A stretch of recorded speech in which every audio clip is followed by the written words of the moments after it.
സന്നിഹിതരായ എല്ലാ പ്രിയപ്പെട്ടവർക്കും യേശുക്രിസ്തുവിന്റെ നാമത്തിൽ വന്ദനം അറിയിക്കുന്നു. സ്തോത്രം.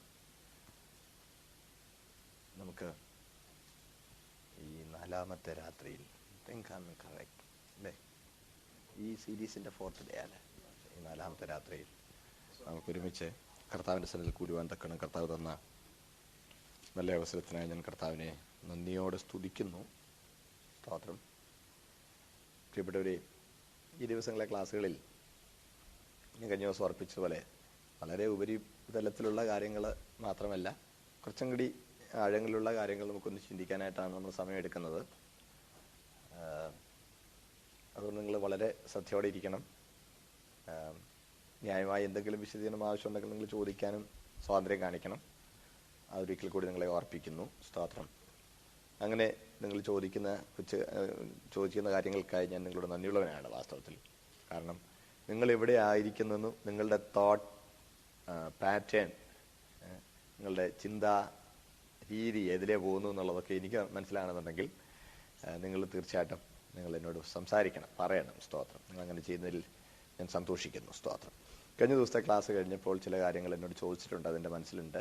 അത് ചെറിയ വിശദീകരണം പറഞ്ഞിട്ട് ഞാൻ മുമ്പോട്ട് പോകാം.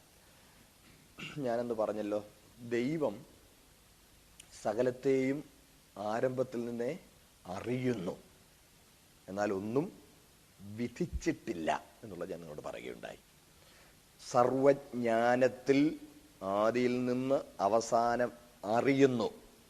ആരൊക്കെ എങ്ങനൊക്കെ ആകും എന്ന് അറിയാം, പക്ഷെ ആരൊക്കെ എങ്ങനൊക്കെ ആകണം എന്ന് വിധിച്ചിട്ടില്ല. സ്തോത്രം. ദൈവത്തിന്റെ സൃഷ്ടി എന്നൊക്കെ പറയുന്നത് സെക്കൻഡ് തോട്ട് അല്ല എന്ന് ഞാൻ പറയുകയുണ്ടായി. രണ്ടാം ചിന്തയല്ല എന്ന് ഞാൻ പറയുകയുണ്ടായി. എന്നാൽ അന്ന് എന്നോട് ചോദിച്ചൊരു കാര്യം, സെക്കൻഡ് തോട്ട് അല്ല എന്ന് പറഞ്ഞാൽ അത് ഒരിക്കലും തൻ്റെ തീരുമാനങ്ങളൊന്നും മാറ്റുകയില്ലേ, അങ്ങനെയാണോ അതിൻ്റെ അർത്ഥം? അല്ല. തീരുമാനങ്ങൾ മാറ്റുക എന്ന് പറഞ്ഞാൽ കർത്താവ് മനുഷ്യനെ സംബന്ധിച്ചുള്ള ആ ബ്രോഡ് പ്ലാനിൽ ഒരു മാറ്റവും വരികയില്ല. എന്നാൽ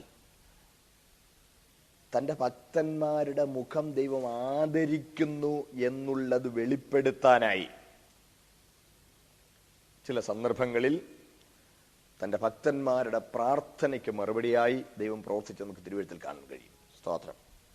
ആ അനർത്ഥത്തെക്കുറിച്ച് അനുതപിച്ചു, അത് വരുത്തുകയില്ല. നമുക്കറിയാമല്ലോ, മോശ ഇടിവിൽ നിന്നു, ജീവനുള്ളവർക്കും മരിച്ചവർക്കും മധ്യേ നിന്നു നമ്മൾ വായിക്കുന്നുണ്ട്. നിന്നപ്പോൾ ബാധ നിന്നു. നോക്കണേ, മോശ ദൈവസ്ഥലം നിലവിളിക്കുക, ദൈവമേ നിന്റെ ജനത്തോട് ക്ഷമിക്കണമേ, ഇസ്രായേൽ മക്കൾ പാപം ചെയ്തപ്പോൾ ദൈവമേ നിന്റെ ജനത്തോട് കരുണ കാണിക്കണേ എന്ന് പറഞ്ഞ ദൈവസ്ഥലം നിലവിളിക്കുമ്പോൾ ദൈവം അവന്റെ മുഖം ആദരിച്ചു എന്നുള്ളത് നമുക്ക് കാണാൻ കഴിയും. സ്തോത്രം. ചില ആളുകളൊക്കെ എടുത്ത് ചോദിക്കുന്ന ഒരു ഭാഗമുണ്ട്. ആ വാക്യം കൊണ്ടൊന്ന് ചിലപ്പോൾ ആരെങ്കിലും നിങ്ങളുടെ ശ്രദ്ധയിൽ കൊണ്ടുവന്നാൽ നിങ്ങൾക്ക് അതിന് ഉത്തരവില്ലാതെ പോകരുത്, കൊണ്ട് അതും കൂടെ പറഞ്ഞിട്ട് മുൻപോട്ട് പോവുക. ശമൂവേലിന്റെ പുസ്തകത്തിൽ ശമൂവേലിനെ രാജാവായി അഭിഷേകം ചെയ്ത് കഴിഞ്ഞുള്ള ശമൂവേലിന്റെ പുസ്തകത്തിൽ ശൗലിനെ ശമൂവേൽ രാജാവായി അഭിഷേകം ചെയ്ത് കഴിഞ്ഞുള്ള ചില കാര്യങ്ങളെ സംബന്ധിച്ച് നമുക്ക് വായിക്കുന്നുണ്ട്. ശമൂവേലിന്റെ 1-ാം പുസ്തകം 15-ാം അധ്യായം 10-11 വാക്യങ്ങളൊന്ന് വായിച്ചാട്ടോ.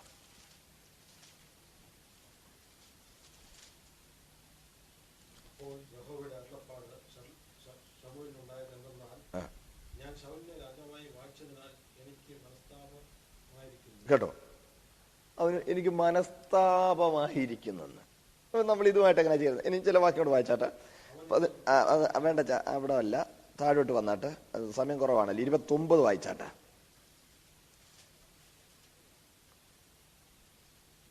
അതേ അധ്യായത്തിന്റെ 29-ാം വാക്യം.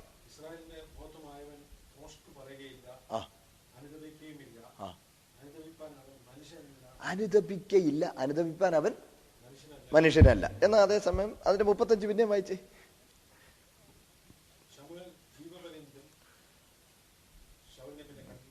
വായിച്ചോളൂ.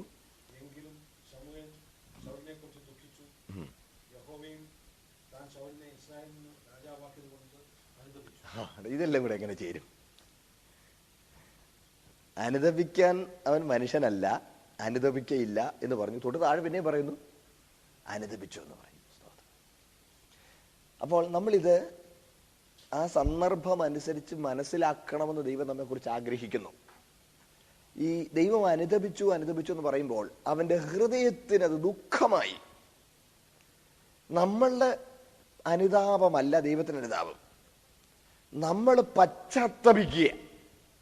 വ്യക്തമാക്കി തരാം. നമ്മൾ പശ്ചാത്തപിക്കുക. അയ്യോ, അങ്ങനെ ചെയ്തു പോയല്ലോ, ഞാൻ അങ്ങനെ ചെയ്യണ്ടായിരുന്നു എന്നുള്ളൊരു ചിന്തയാണ് നമ്മുടെ മനസ്സിൽ. പശ്ചാത്തപിക്കുക. എന്നാൽ ദൈവം, എന്നാലും ഇവൻ ഇങ്ങനാണല്ലോ എന്നുള്ളത് ഓർത്തിട്ടുള്ള എന്നുള്ള ആ റിയലൈസേഷന്റെ മുമ്പിൽ അവന്റെ ഹൃദയത്തിന്റെ അവസ്ഥ വെളിപ്പെടുത്തിയിരിക്കുക. സ്തോത്രം. ശൗലിനെ രാജാവാക്കി ശൗൽ ഇങ്ങനെ പെരുമാറാൻ പോകുന്നു എന്നുള്ള ദൈവത്തിനൊരു അജ്ഞാതമായ കാര്യം ആയിരുന്നില്ല. എന്നാൽ അവൻ അങ്ങനെ പെരുമാറിയപ്പോൾ ദൈവത്തിന് ആ പെരുമാറ്റത്തോടുള്ള റിയാക്ഷൻ എന്താണെന്നുള്ളത് വെളിപ്പെടുത്തിയിരിക്കുക. അവന്റെ ഹൃദയത്തിന് ദുഃഖമായി. സ്തോത്രം. അതാണ് മേളിൽ പറയുന്നുണ്ടല്ലോ, അനുതപിക്കയില്ല, അവന് പശ്ചാത്തപിക്കയില്ല. എന്നാൽ നമ്മൾ പാപം ചെയ്യുമ്പോൾ, ദൈവഹിതത്തിന് വിരുദ്ധമായ കാര്യങ്ങളിൽ പോകുമ്പോൾ ദൈവം അതിനോട് എങ്ങനെ പ്രതികരിക്കുന്നു എന്നുള്ളത്, ആ സമയം ദൈവം അതിനെ എങ്ങനെ കാണുന്നു എന്നുള്ളത് നമ്മൾ ഗ്രഹിക്കുവാനായുള്ള വെളിപ്പാടാണ് നമുക്കിവിടെ കാണാൻ കഴിയുന്നത്. ഞാൻ പറഞ്ഞു മനസ്സിലായെന്ന് വിശ്വസിക്കുന്നു. സ്തോത്രം. ദൈവം ഒരിക്കലും പശ്ചാത്തപിക്കുന്നില്ല. കാര്യം everything is known to him. പിന്നെ പശ്ചാത്തപിക്കുകയല്ല. നമ്മളാണെങ്കിൽ പശ്ചാത്തപിക്കും, അങ്ങനെ ചെയ്യണ്ടായിരുന്നു എന്ന് വിചാരിക്കും. ദൈവം ഒരിക്കലും അങ്ങനെ ചെയ്യണ്ടായിരുന്നു എന്ന് വിചാരിക്കയില്ല. സ്തോത്രം. എന്നാൽ നമ്മളൊക്കെ ഇങ്ങനാണല്ലോ എന്നുള്ള ദുഃഖം അവന്റെ ഹൃദയത്തിലുണ്ട് എന്നുള്ളതാണ് അതുമൂലം വെളിപ്പെടുത്തിയിരിക്കുന്നത്. സ്തോത്രം. അത് വ്യക്തമായി ഞാൻ വിശ്വസിക്കുന്നു. പ്രിയപ്പെട്ടവരെ, ദൈവം നമുക്ക് ഇച്ഛാശക്തി തന്നിട്ടുണ്ടെന്നുള്ളത് തിരുവെഴുത്തിന്റെ ആദ്യം മുതലുള്ളൊരു കാര്യമാണ്. ഇച്ഛാശക്തി നമുക്ക് തന്നിട്ടുണ്ട്. ഇന്ന് പ്രിയ സഹോദരൻ രണ്ട് കാര്യം എന്നോട് ചോദിക്കുകയുണ്ടായി. സ്തോത്രം. അത് നമ്മൾ ചിന്തിക്കുന്ന എല്ലാവരും അറിയുന്നത് നന്നായിരിക്കും. അദ്ദേഹം ചോദിച്ച നല്ല പെർട്ടിനന്റ് ക്വസ്റ്റ്യൻ ആണ്. നല്ല ചോദ്യമാണ്. ഇതിനോടുള്ള ബന്ധത്തിലാണ്. പ്രിയപ്പെട്ടവരെ, ഞാൻ പറഞ്ഞല്ലോ, ഉൽപ്പത്തി മുതലേ ദൈവം മനുഷ്യന് തന്റെ ഇച്ഛാശക്തി തന്നിരിക്കുക. നമുക്ക് എല്ലാവർക്കും നമ്മുടെ കാര്യം തീരുമാനിക്കാനുള്ള സ്വാതന്ത്ര്യം തന്നിരിക്കുക. ചില വാക്യങ്ങളൊന്ന് കണ്ടാട്ടെ. അതിന്റെ ഉൽപ്പത്തി പുസ്തകം 2-ാം അധ്യായം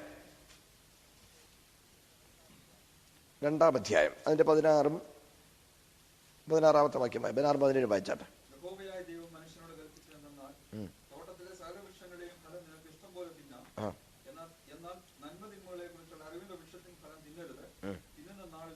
കേട്ടോ, ആദ്യത്തെ വാക്യം കൊണ്ട് 16-ാം വാക്യം, സകല വൃക്ഷത്തിന്റെയും ഫലം നിനക്ക് ഇഷ്ടം പോലെ തിന്നാം,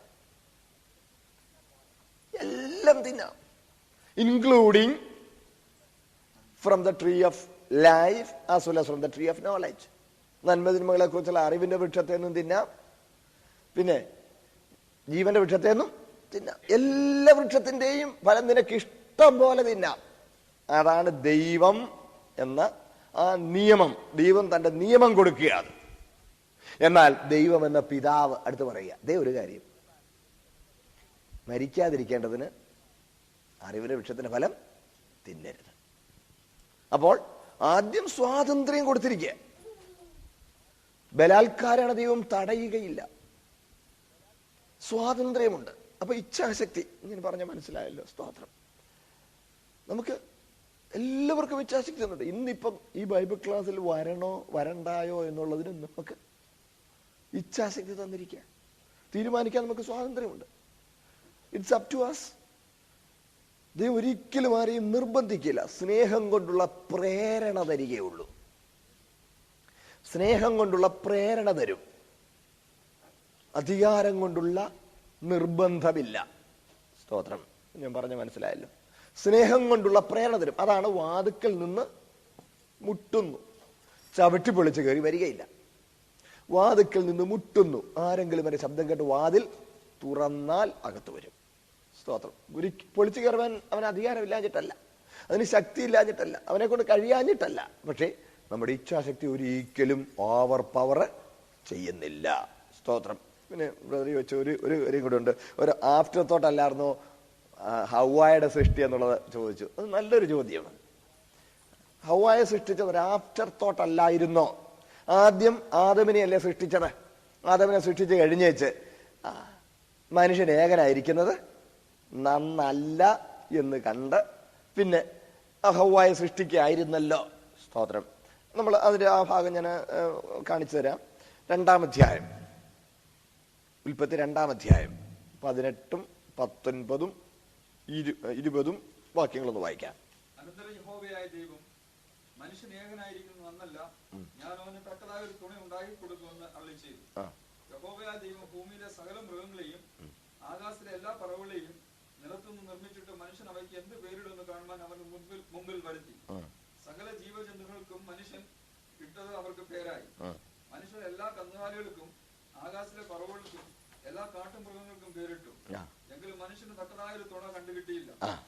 ആകയാൽ യഹോവയായ ദൈവം മനുഷ്യന് ഗാഢനിദ്ര വരുത്തി അവൻ ഉറങ്ങിയപ്പോൾ അവന്റെ വാരിയെല്ലുകളിൽ ഒന്നെടുത്ത് അതിന് പകരം മാംസം പിടിപ്പിച്ചു. നോക്കണേ, എന്നിട്ട് സ്ത്രീയെ സൃഷ്ടിക്കുക. മനുഷ്യൻ ഏകനായിരിക്കുന്നത് നന്നല്ല എന്ന് കണ്ട്, ഏകനായിരിക്കുന്നത് നന്നല്ല എന്ന് കണ്ടേച്ച് എല്ലാ സൃഷ്ടിജാലങ്ങളെയും മുമ്പിൽ കൂടെ വരുത്തി. എല്ലാ സൃഷ്ടിജാലങ്ങളെയും വരുത്തി. തൊട്ട് താഴെ ആ ഭാഗം വായിക്കുന്നത് നമുക്ക് മനസ്സിലാക്കാൻ കഴിയും. Man could choose any one of God's creations as a help to him. ഈ പോയതിൽ ഏതെങ്കിലും ഒരെണ്ണത്തിനെ മനുഷ്യന് വേണമെങ്കിൽ തന്റെ തുണയായിട്ട്, കൂട്ടുകാരനായിട്ട് എടുക്കാമായിരുന്നു. പക്ഷേ മനുഷ്യൻ അതിനെല്ലാം ഓരോ പേരിട്ട് പറഞ്ഞു വിടുക. Man called everyone by an appropriate name and dismissed everyone. അതിനകത്ത് ഒരു തുണയെ കണ്ടുകിട്ടിയില്ല. അത് കഴിഞ്ഞപ്പോൾ അവനൊരു ഗാഢനിദ്ര വരുത്തി. അവനിൽ നിന്ന് തന്നെ സ്ത്രീയെ സൃഷ്ടിച്ചു കൊടുക്കുക. അപ്പോൾ സൃഷ്ടിച്ചപ്പോൾ തന്നെ ആണും പെണ്ണുമായി സൃഷ്ടിച്ചു എന്നാണ് ഉൽപ്പത്തി 1-ന്റെ 27, 28 വായിച്ചാട്ടെ. ഇങ്ങനെ ദൈവം തന്റെ സ്വരൂപത്തിൽ മനുഷ്യനെ സൃഷ്ടിച്ചു, ദൈവത്തിന്റെ സ്വരൂപത്തിൽ അവനെ സൃഷ്ടിച്ചു, ആണും പെണ്ണുമായി അവരെ സൃഷ്ടിച്ചു. ദൈവം അവരെ അനുഗ്രഹിച്ചു, നിങ്ങൾ സന്താനപുഷ്ടിയുള്ളവരായി. മതിയല്ലോ, ആണും പെണ്ണുമായി അവരെ സൃഷ്ടിച്ചു. സോ ആണും പെണ്ണും ഉൾപ്പെട്ട ഒരവസ്ഥയിലാണ് ദൈവം മനുഷ്യനെ സൃഷ്ടിച്ചത്. പിന്നെ ആ സമയത്ത് സ്തോത്രം ഗാഢനിദ്ര വരുത്തിയിട്ട് പെണ്ണിനെ അവനിൽ നിന്നും വേർപെടുത്തുകയാണ്. അതാണ് ചെയ്തത്. സ്തോത്രം. സകല സൃഷ്ടിജാലങ്ങളെ അവന് മുമ്പിൽ കൂടി വരുത്തിയപ്പോൾ അതിനെല്ലാം പേരിട്ട് ഡിസ്മിസ് ചെയ്യുക. അതിലൊരു തുണയെ കണ്ടില്ല. കാണാഞ്ഞപ്പോൾ സ്തോത്രം നിന്നിൽ നിന്ന് തന്നെയാണ് നിനക്ക് തുണ ഉണ്ടാകേണ്ടത് എന്ന് അവനെ ബോധ്യപ്പെടുത്തേണ്ടതിന്, സ്തോത്രം, അവനെ ബോധ്യപ്പെടുത്തേണ്ടതിന്, അവന് തുണയുടെ ആവശ്യമുണ്ടെന്നും അവന് വേണ്ടി അവനിൽ നിന്ന് തന്നെ ഒരു തുണ ഉണ്ടാകേണ്ടത് ആവശ്യമാണെന്ന് അവന് ബോധ്യം വരാനാണ് ആ ഒരു ചെറിയ ഇടവേള ഉണ്ടാക്കിയത്. ഞാൻ പറഞ്ഞ മനസ്സിലായില്ലേ? സ്തോത്രം. Man should realize that he needs someone from himself to be his helpmeet. സ്തോത്രം. അത് ദൈവം എപ്പോഴും മനുഷ്യന് ആ ബോധ്യം വരുത്തി കൊടുക്കുവാൻ, അതിനുള്ള ആ ബോധ്യം വരുത്തി കൊടുക്കുവാനായിട്ട് ദൈവം ഒരു ഇടവേള അനുവദിക്കാറുണ്ട്. സ്തോത്രം. മാത്രമല്ല ഇത് പിന്നെയും വേദപുസ്തകത്തിലെ ഇതെല്ലാം ദൈവത്തിന്റെ ആ നിത്യമായ കാര്യപരിപാടിയിലേക്ക് വിരൽ ചൂണ്ടുന്നതാണ്. സ്തോത്രം. അതിന്റെ നിഴൽ നമുക്ക് എല്ലാ കാര്യങ്ങളിലും കാണാൻ കഴിയും. അതായത് സ്തോത്രം ആദമിൽ നിന്ന് അവന്റെ മണവാട്ടി ഉണ്ടായതുപോലെ, സ്തോത്രം നോക്കണേ, അവനൊരു ഗാഢനിദ്ര വരുത്തിയിട്ട് അവനിൽ നിന്ന് മണവാട്ടി എടുത്തതുപോലെ യേശു ക്രിസ്തു കാൽവറിയിൽ മരണത്തിന് വിധേയപ്പെട്ടു. സ്തോത്രം. എന്നിട്ട് തന്റെ മണവാട്ടി രൂപപ്പെടുകയാണ്. സ്തോത്രം. മണവാട്ടി എന്നും ഓർക്കേണ്ടത് ദൈവത്തിൽ നിന്നാണ് നമ്മൾ ഉളവായിരിക്കുന്നത് എന്നുള്ളത് നമ്മൾ ഒരിക്കലും മറക്കരുത്. We have our being from God. We have our being from God. Apart from Him, we are lost. സ്തോത്രം. Outside of God, our life is a meaningless existence. സ്തോത്രം. കർത്താവ് പറഞ്ഞല്ലോ, കൊമ്പിന് മുന്തിരിവള്ളിയിൽ വസിച്ചിട്ടല്ലാതെ സ്വയമായി കായ്പാൻ കഴിയാത്തതുപോലെ എന്നിൽ വസിച്ചിട്ടല്ലാതെ നിങ്ങൾക്ക് കഴിയുകയില്ല. സ്തോത്രം. എന്നെ പിരിഞ്ഞ് നിങ്ങൾക്കൊന്നും ചെയ്യുവാൻ കഴിയുകയില്ല. സ്തോത്രം. ഹൗവ എന്നും ഓർക്കേണ്ടത്, ഞാൻ ആദമിനു വേണ്ടി അവന്റെ തുണയായിരിക്കുവാൻ സൃഷ്ടിക്കപ്പെട്ടവളാണ്. സ്തോത്രം. അതെന്നും ഹൗവ ഓർക്കണം. അതുപോലെ നമ്മൾ എന്നും ഓർക്കേണ്ടത്, ഞാൻ എൻ്റെ ദൈവത്തിനു വേണ്ടി സൃഷ്ടിക്കപ്പെട്ടവനാണ്. സ്തോത്രം. ദൈവം എനിക്ക് വേണ്ടി എന്നല്ല, ഞാൻ ദൈവത്തിന് വേണ്ടിയാണ്. എനിക്ക് വേണ്ടി ദൈവം എന്നുള്ള ചിന്തയേക്കാൾ ദൈവത്തിന് വേണ്ടി ഞാൻ എന്നുള്ള ചിന്ത. ഇന്ന് ലോകത്തിലെ ഏറ്റവും പ്രധാനപ്പെട്ട ഒരു പ്രോബ്ലം എന്ന് പറഞ്ഞാൽ ഫാമിലി ബ്രേക്കപ്പ് ആണ്. നമുക്കറിയാമല്ലോ, sociologist are confronted with that serious problem. വളരെ പ്രധാനം. ഇന്ന് ലോകത്തിന്റെ സ്റ്റെബിലിറ്റിയെ, സോഷ്യൽ സ്റ്റെബിലിറ്റിയെ തന്നെ ചോദ്യം ചെയ്തുകൊണ്ടിരിക്കുന്നത്, അതിനുള്ള ഏറ്റവും വലിയൊരു ഭീഷണി ദി അൺസ്റ്റേബിൾ ഫാമിലി സിസ്റ്റമാണ്. അതിന്റെ പ്രധാന കാരണം, സഹോദരിമാരെന്നോട് ദേഷ്യം വരരുത്, സ്തോത്രം, ദ ബിബ്ലിക്കൽ പാറ്റേൺ, വേദപുസ്തകം അതിനെക്കുറിച്ച് കൊടുത്തിരിക്കുന്ന പാറ്റേൺ എന്താണെന്നുള്ളത് നമ്മൾ അറിയാതെ പോകുന്നത് കൊണ്ടാണ്. സ്തോത്രം. ഒരു സ്ത്രീ എപ്പോഴും ഓർക്കേണ്ടത്, ഒരു മണവാട്ടി എപ്പോഴും ഓർക്കേണ്ടത്, ഞാൻ മണവാളിന് വേണ്ടി ഉള്ളവനാണ്. I am to be a help meet for my husband. സ്തോത്രം.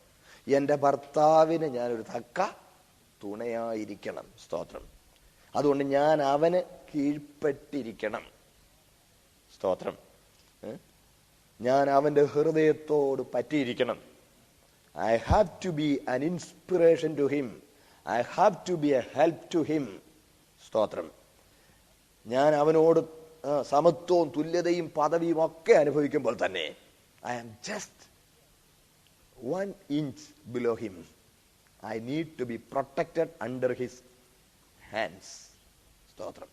അവന്റെ കൈകൾക്ക് ഉള്ളിൽ അവന്റെ ഹൃദയത്തോട് പറ്റി ഇരിക്കുന്ന ഒരു പൊസിഷനാണ് എൻ്റെ സ്ഥാനം എന്നുള്ളത് എന്നും ഒരു ഭാര്യ ഓർക്കണം. സ്തോത്രം. ആ റിയലൈസേഷൻ ഇല്ലാതെ പോകുന്നത് കൊണ്ടാണ് പലപ്പോഴും ഫാമിലി ബ്രേക്കപ്പ് ഉണ്ടാകുന്നത്. സ്തോത്രം. ഞാൻ പറഞ്ഞത് മനസ്സിലായെന്ന് വിശ്വസിക്കട്ടെ. സ്തോത്രം. അപ്പോൾ ഇതെല്ലാം കാൽവറിയിലേക്ക് വലിച്ചു. അവിടെയും നോക്കണം, മനുഷ്യന് അവന്റെ ആ നീഡ് റിയലൈസ് ചെയ്യാൻ ഒരു സമയം കൊടുക്കുക. ഇച്ഛാശക്തി കൊടുക്കുക. ഒരിക്കലും ദൈവം മനുഷ്യന്റെ ഇച്ഛാശക്തിയെ ചോദ്യം ചെയ്യുന്നില്ല. സ്തോത്രം. ഞാൻ കഴിഞ്ഞ ദിവസം നിങ്ങൾ പറഞ്ഞതുകൊണ്ടാണ് മാനസാന്തരം എന്ന വാക്ക് തന്നെ വരുന്നത്. മാനസാന്തരം അത് നമ്മൾ ചെയ്യേണ്ടതാണ്, നമ്മുടെ ഭാഗത്തു നിന്നുണ്ടാകേണ്ടതാണ് മാനസാന്തരം. അതാണ് മാനസാന്തരപ്പെടുവാൻ ദൈവം മനുഷ്യനോട് കൽപ്പിക്കുന്നു. സ്തോത്രം. മാനസാന്തരത്തിന്റെ ആവശ്യമുണ്ടാകുന്നത് തന്നെ നമുക്ക് ഇച്ഛാശക്തി തന്നിട്ടുള്ളത് കൊണ്ടാണ്. സ്തോത്രം. അല്ലെ പിന്നെ മാനസാന്തരത്തിന് ആവശ്യമുണ്ട്. ഞാൻ ആ ഭാഗം പറഞ്ഞല്ലോ. ഞാനത് പറയുമ്പോൾ എനിക്ക് തോന്നുന്നത് നിങ്ങളുടെയൊക്കെ മനസ്സിൽ ശൗൽ, ഏതാ നമ്മുടെ പൗലോസായ ശൗൽ, ഒരു ചോദ്യചിഹ്നമായി വരുന്നുണ്ടായിരിക്കാം. ശൗലിനെ ദൈവം പെടലിക്ക് പിടിച്ച് മാനസാന്തരപ്പെടുത്തില്ലേ എന്ന് ചോദിച്ചേക്കാം. ദൈവം ആരെയും ബലാത്കാരേണ മാനസാന്തരപ്പെടുത്തുകയില്ല. സത്യമാണ് ഞാൻ പറയുന്നത്. ചിലപ്പോൾ നമ്മൾ ആളുകളൊക്കെ പറയുന്നത് കേട്ടേക്കാം, പ്രാർത്ഥിച്ചാൽ മതി ദൈവം മൂക്കിൽ കയറിട്ട് കടിഞ്ഞാണിട്ട് അവനെ മര്യാദ പഠിപ്പിച്ച് കൊണ്ടുവരും. അങ്ങനൊക്കെ ചില ആളുകൾ പറയുമെന്നിരിക്കാം. പക്ഷേ ദൈവം അങ്ങനെ ചെയ്യുന്നില്ല. ഒരു ഗ്ലെയറിങ് എക്സാമ്പിൾ ആണല്ലോ നമ്മളിവിടെ പറഞ്ഞല്ലോ. ഏതാ?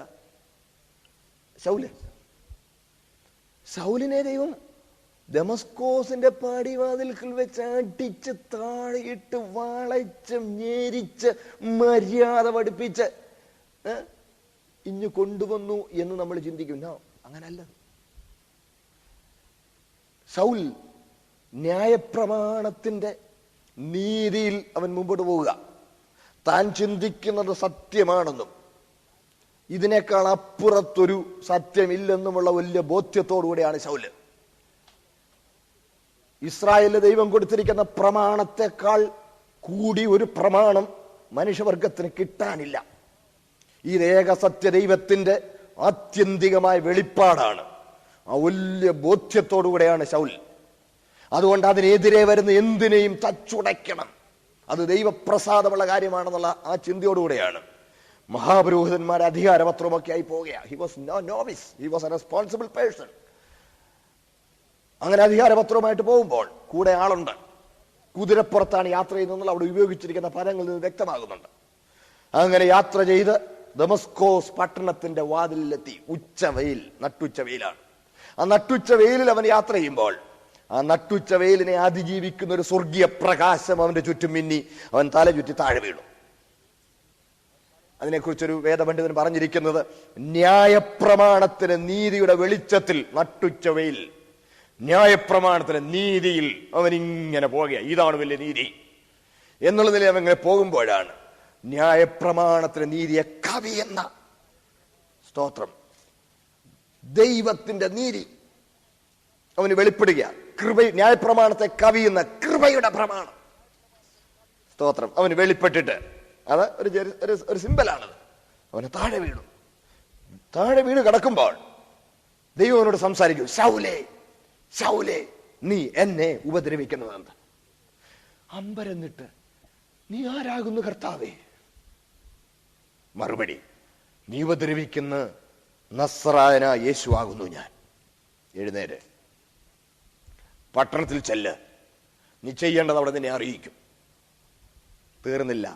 26-ാം അധ്യായത്തിൽ അദ്ദേഹം തന്റെ സാക്ഷ്യം പറയുമ്പോൾ അത് പറഞ്ഞിട്ടുണ്ട്. പ്രവർത്തന പുസ്തകം 26-ാം അധ്യായത്തിൽ താൻ അപ്പോൾ കേട്ട മറ്റൊരു വാചകം കൂടി പൗലോസ് അവിടെ പറയുന്നുണ്ട്. മുള്ളിന്റെ നേരെ ഉദയ്ക്കുന്നത് നിനക്ക് വിഷമമാണ്. 14-ാം വാക്യം എടുത്തെങ്കിൽ വായിച്ചൊരു 26-14.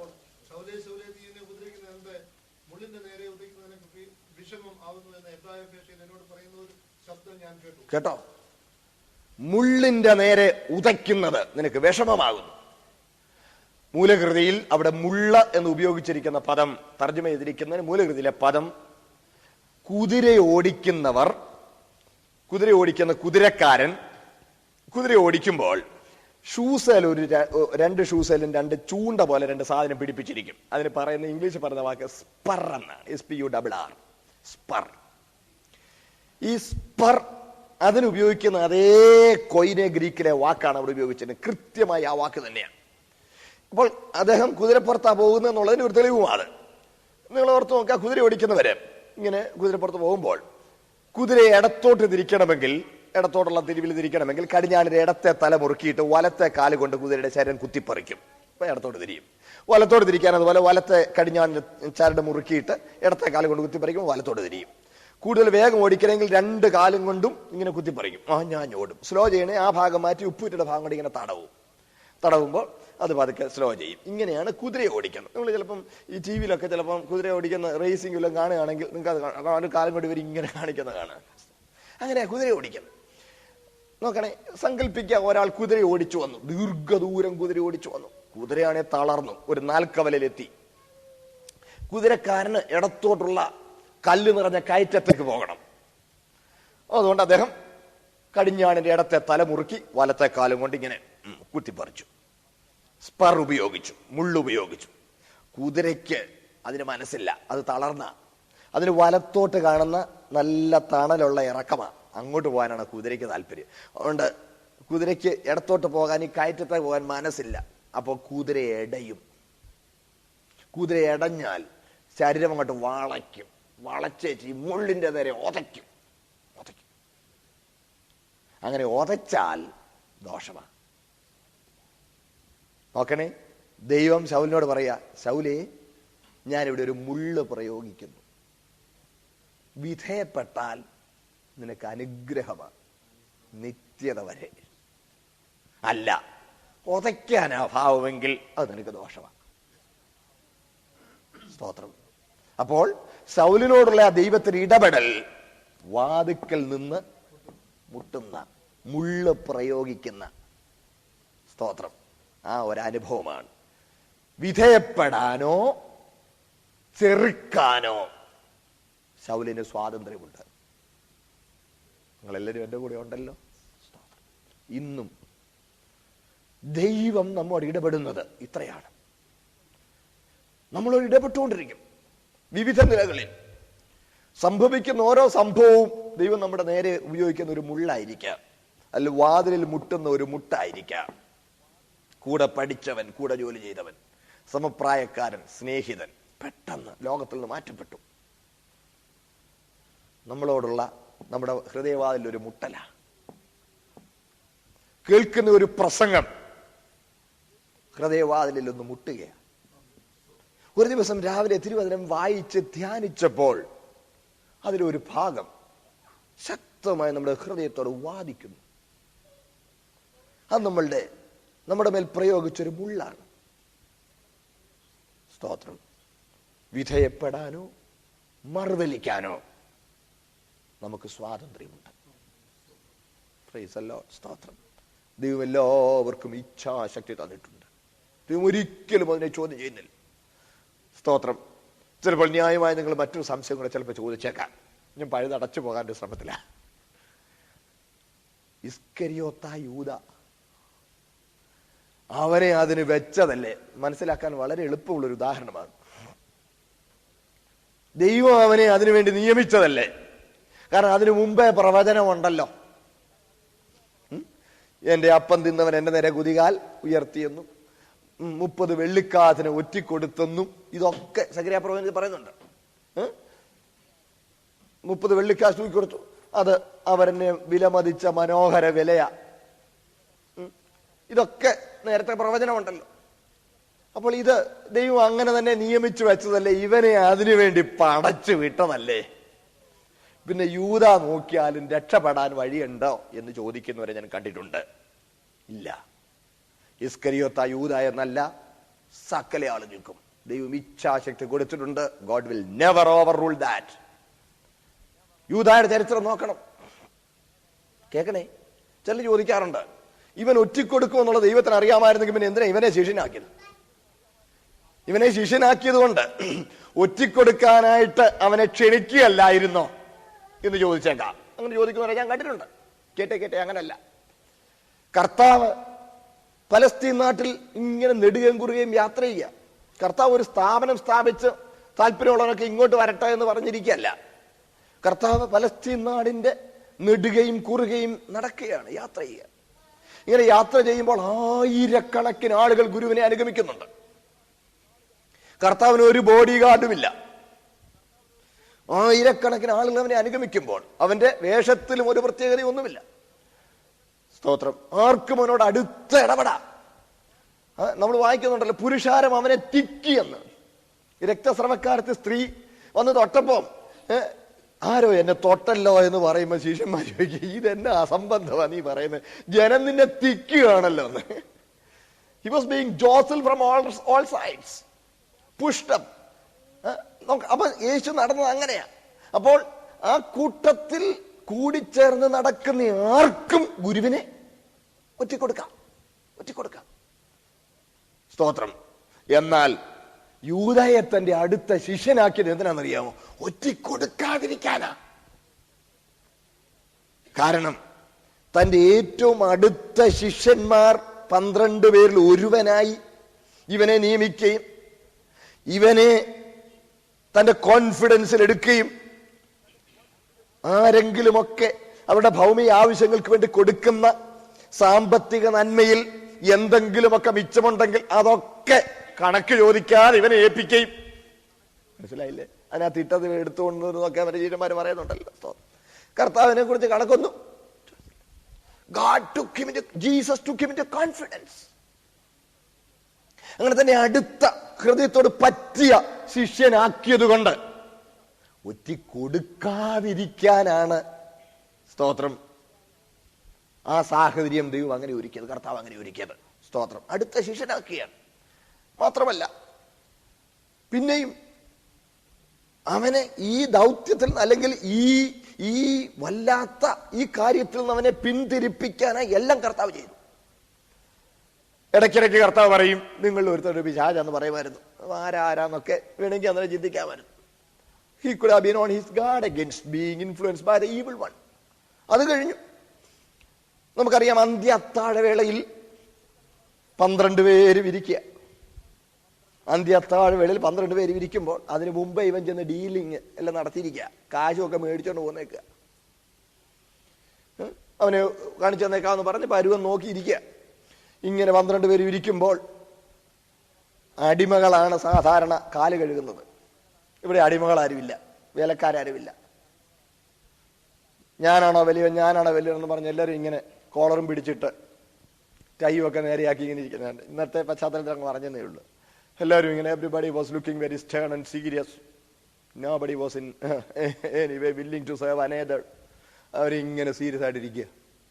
ഇരിക്കുമ്പോൾ പൊന്നു കർത്താവ് അവിടുന്ന് തന്നെ അത്താഴത്തിൽ നിന്ന് എഴുന്നേറ്റ് തനിട്ടിരുന്ന അങ്കി ഊരി വെച്ചു, പാത്രത്തിൽ വെള്ളവും എടുത്തുകൊണ്ട് അരയിലൊരു തോർത്തും ചുറ്റി യെരുശലേമിന്റെ പൊടി നിറഞ്ഞ തെരുവീഥിയിലൂടെ നടന്ന് ആ പൊടി പിടിച്ച തന്റെ ശിഷ്യന്മാരുടെ പാദങ്ങൾ കഴുകി തുടയ്ക്കുക. ആ കഴുകി തുടയ്ക്കുമ്പോൾ ഞാൻ അവിടെ ഒന്നും വിശദീകരിക്കുന്നില്ല. ഞാൻ പറയുന്ന ആ പോയിന്റ് മാത്രം ഒന്ന് വിശദീകരിച്ചു പോവുകയാണ്. കൂട്ടത്തിൽ യൂദായുടെയും കാല് കഴുകി, അവന്റെയും കാല് സ്നേഹത്തോടെ തുടച്ചു. സ്തോത്രം. എന്നിട്ട് വന്ന് വസ്ത്രം വെട്ടിയിരുന്നു. എന്നിട്ട് ഞാൻ വിചാരിക്കുക യൂദായുടെ കാല് നല്ലതായിട്ട് കർത്താവ് കഴുകിക്കാണും. വളരെ സ്നേഹത്തോടെ കഴുകിക്കാണും. വളരെ ശ്രദ്ധയോടെ തുടച്ചു. ഒരാൾ അതിനെക്കുറിച്ച് പറഞ്ഞത് വിരലുകളുടെ ഇടയിലേക്ക് തുവർത്തിട്ട് നന്നായി അവന്റെ കാല് തുടച്ചു. എന്നിട്ട് വന്നിരുന്നു. എന്നിട്ട് പറഞ്ഞു, നിങ്ങളിൽ ഒരുവൻ എന്നെ കാണിച്ചു കൊടുക്കും. നിങ്ങളിൽ ഒരുവൻ എന്നെ കാണിച്ചു കൊടുക്കും. ഇത് പറഞ്ഞപ്പം ഞാനോ ഗുരു, ഞാനോ ഗുരു, ഞാനോ ഗുരു എന്ന് പറഞ്ഞ് അറ്റ് റാൻഡം ഇരുന്നവരൊക്കെ ഇങ്ങനെ ചോദിക്കുക. ഓരോരുത്തരും ആവർത്തിച്ച് ചോദിക്കുക, ഞാനോ ഗുരു, ഞാനോ ഗുരു, ഞാനോ ഗുരു. യൂദാ മാത്രം മിണ്ടുന്നില്ല. കർത്താവ് അവനെ ശ്രദ്ധിക്കുന്നുണ്ട്. കാര്യം കർത്താവ് അവനെ ഒന്ന് എക്സ്പോസ് ചെയ്ത് അവനെ ഒന്ന് പിന്തിരിപ്പിക്കാനുള്ള ശ്രമത്തില. യൂദാ മിണ്ടുന്നില്ല. പിന്നെ അവിടെ ഇവിടെ എല്ലാം ആരെണ്ടൊക്കെ ഇങ്ങനെ പറഞ്ഞു തുടക്കിയിരിക്കുന്നു. ഇങ്ങനെ ഇരിക്കുമ്പോ പത്രോസ് ഇച്ചിരി ദൂരെ ആയിരിക്കുന്നത്. 12 പേര് ഇങ്ങനെ വട്ടത്തിരിക്കുക. പത്രോസ് ദൂരെ ഇരുന്നോണ്ട് അവിടെ ഇരുന്നോണ്ട് യോഹന്നാൻ യേശുവിന്റെ മാറോട് ചാരി ഇങ്ങനെ ഇരിക്കുക. ഈ ഇവിടുത്തെ അറബികൾ ഇരിക്കുന്ന പോലെയാണ്. കാല് പുറത്തോട്ട് ഇട്ട് ഇങ്ങനെ റിക്ലൈനിങ് അങ്ങനെ ഇരിക്കുമ്പം ദൂരെ ഇരുന്നുകൊണ്ട് പത്രോസ് യോഹന്നാനെ ആരാണെന്ന് ചോദിക്കുന്നു. ഉടനെ യോഹന്നാൻ തിരിഞ്ഞ്, ഗുരു അതാരാണ് എന്ന് ചോദിച്ചു. യൂദാ അനങ്ങാതിരിക്കല്ലേ, അവനെ എക്സ്പോസ് ചെയ്യണമല്ലോ. കർത്താവ് ഉടനെ, ഞാൻ അപ്പക്കണ്ണം മുക്കി കൊടുക്കുന്നവൻ തന്നെ എന്ന് പറഞ്ഞ് ഒരു കഷ്ണം അപ്പം എടുത്ത്, പെസഹയുടെ അപ്പമാണ്, പെസഹ ഉത്സവത്തിൽ ചീരിയൊക്കെ കൂടെ കയ്പ് കൂടെ ചേർത്ത ഒരു ഗ്രേവി ഉണ്ടാക്കും, ഒരു ചാറുണ്ടാക്കും. ആ ചാറിൽ മുക്കിയാണ് അപ്പം തിന്നുന്നത്. ഉണ്ട് ആ അപ്പം എടുത്ത്, ഒരു കണ്ണം അപ്പം എടുത്ത് ഈ ചാറിനകത്ത് മുക്കി കയ്യെത്തുന്ന ദൂരത്തിൽ യൂദാ ഇരിപ്പുണ്ട്. അടുത്ത് വന്നിരിക്കുക. പത്രോസ് ദൂരെ ഇരിക്കുമ്പോ അടുത്തിരിപ്പുണ്ട്. കയ്യെത്തുന്ന ദൂരത്തിരിക്കുന്ന യൂദായുടെ അടുത്തോട്ട് അവന്റെ നേരെ അങ്ങോട്ട് നീട്ടി. അവന്റെ നേരെ നീട്ടുമ്പോൾ അവന് മറഞ്ഞിരിക്കാൻ കഴിയുന്നില്ല എന്ന് മനസ്സിലാക്കിയ യൂദാ അപ്പൊ അവന്റെ നേരെ നീട്ടുകയാണെന്ന് കണ്ടിട്ട് ആ കടമ തീർക്കാൻ എന്ന പോലെ, ബാക്കി എല്ലാരും ചോദിച്ചോണ്ടിരിക്കുകയാണ്, അങ്ങനെ മാറി മാറി ചോദിച്ചോണ്ടിരിക്കുമ്പോ ആ കടമ തീർക്കാൻ എന്ന പോലെ ചോദിച്ചു, ഞാനോ റബി എന്ന് ചോദിച്ചു. നീ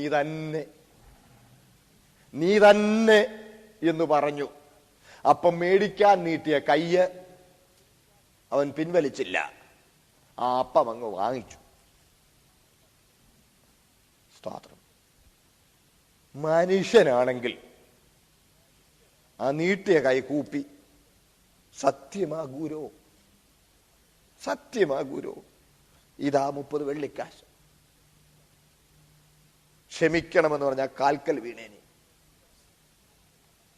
ചെയ്തില്ല. അപ്പകണ്ണം വാങ്ങിയ ഉടനെ സാത്താൻ അവനിൽ കടന്നു. അതുവരെ സാത്താൻ അവനിൽ കടന്നിട്ടില്ല.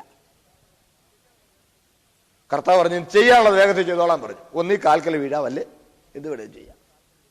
ചാടി എഴുന്നേറ്റ് ഒരു പോക്കാം. ഞാൻ വിചാരിക്കുന്നില്ല അപ്പം തിന്നു കാണുമെന്ന്. തിന്നു കാണാൻ സാധ്യതയില്ല. ഓരലെടുത്ത് കൂത്തുന്ന പോലെ ആ ഗോപണിപ്പടിയിൽ ഓഞ്ഞ് ചവിട്ടി പരസ്യമായിട്ട് അപമാനിക്കുന്നതിന് ഒരു അതിരൊക്കെ വേണ്ട. ഇല്ല, ഇന്ന് കാണിച്ചു കൊടുത്തിട്ടേ ഉള്ളൂ. ശാചം കയറിയിരിക്കല്ലേ. വെളിയിലോട്ടിറങ്ങി ആ വലിച്ചൊരേറൊക്കെ എറിഞ്ഞു കാണും. സാധ്യത അതിനാ. നമുക്ക് അങ്ങില്ലുമ്പോൾ കർത്താവിനോട് ചോദിക്കാം. യൂദാടി ചോദിക്കാൻ ആരും പോകണ്ട. മനസ്സിലാവുന്നുണ്ടേ? എല്ലാവരും എൻ്റെ കൂടെ ഉണ്ടോന്ന് എനിക്ക് അറിയാനും കൂടെ ഞാനിടയ്ക്ക് അങ്ങനെ ചോദിച്ചു. വാരിച്ചൊരേറൊക്കെ എറിഞ്ഞു. എന്നിട്ട് നടന്നു പോവുക. തീർന്നില്ല. അവിടെ ചെന്നു, ദേ ഇന്ന് വന്നാ കാണിച്ചു തന്നേക്കാന്ന് പറഞ്ഞു. ഇന്ന് ആളുടെ വിട്ട കാണിച്ചതിനേക്കാന്ന് പറയും. ഉടനെ വലിയ സന്തോഷം, അടയാളെല്ലാം വിട്ടു. സേവകരെയും പടയാളികളും ഒക്കെ ദീപെട്ടി പന്തങ്ങളും ഒക്കെ ആയിട്ട് അവരിൽ വരുമ്പോൾ ഇവിടെ അന്ത്യ അത്താഴം കഴിഞ്ഞ് കർത്തൃമേശയും സ്ഥാപിച്ചു. അതിനുശേഷം ഗുരു ശിഷ്യന്മാരുമായി പോയിരിക്കുക. ഗെത്സമന എന്ന തോട്ടത്തിൽ, ഒലിവ് തോട്ടത്തിൽ പോയി പ്രാർത്ഥിച്ചുകൊണ്ടിരിക്കുമ്പോൾ പടയാളികളുമായി സേവകരുമായി യൂദാ വന്നു. യൂദാ വരുമ്പോൾ ഗുരു അങ്ങോട്ട് ചെന്നു. ആ രാത്രിയുടെ ആ ഏകാന്തതയിൽ ഗുരു അങ്ങോട്ട് ചെന്ന് ചോദിച്ചു, നിങ്ങൾ ആരെ തിരയുന്നു? സേവകര് പറഞ്ഞു, നസ്രായനായ യേശുവിനെ. മറുപടി, അത് ഞാനാണ്, അത് ഞാൻ തന്നെ എന്ന് ഗുരു പറഞ്ഞപ്പോൾ ഈ പടയാളികൾ പിൻവാങ്ങി നിലത്ത് വീണു. ഞാനാണെന്ന് ഗുരു പറഞ്ഞപ്പോൾ അവന്റെ മുമ്പിൽ നിൽക്കാൻ അവർക്ക് കഴിഞ്ഞില്ല. സ്തോത്രം. നിങ്ങൾക്കത് മനസ്സിലാവുന്നെന്ന് വിശ്വസിക്കട്ടെ. ഇവിടുത്തെ ഒരു പോലീസ് ഓഫീസർ, അതായത് ഞാനാടാന്ന് പറഞ്ഞാൽ നേരെ നിൽക്കാൻ ഇവിടെ ഒരു റൗഡിയില്ല.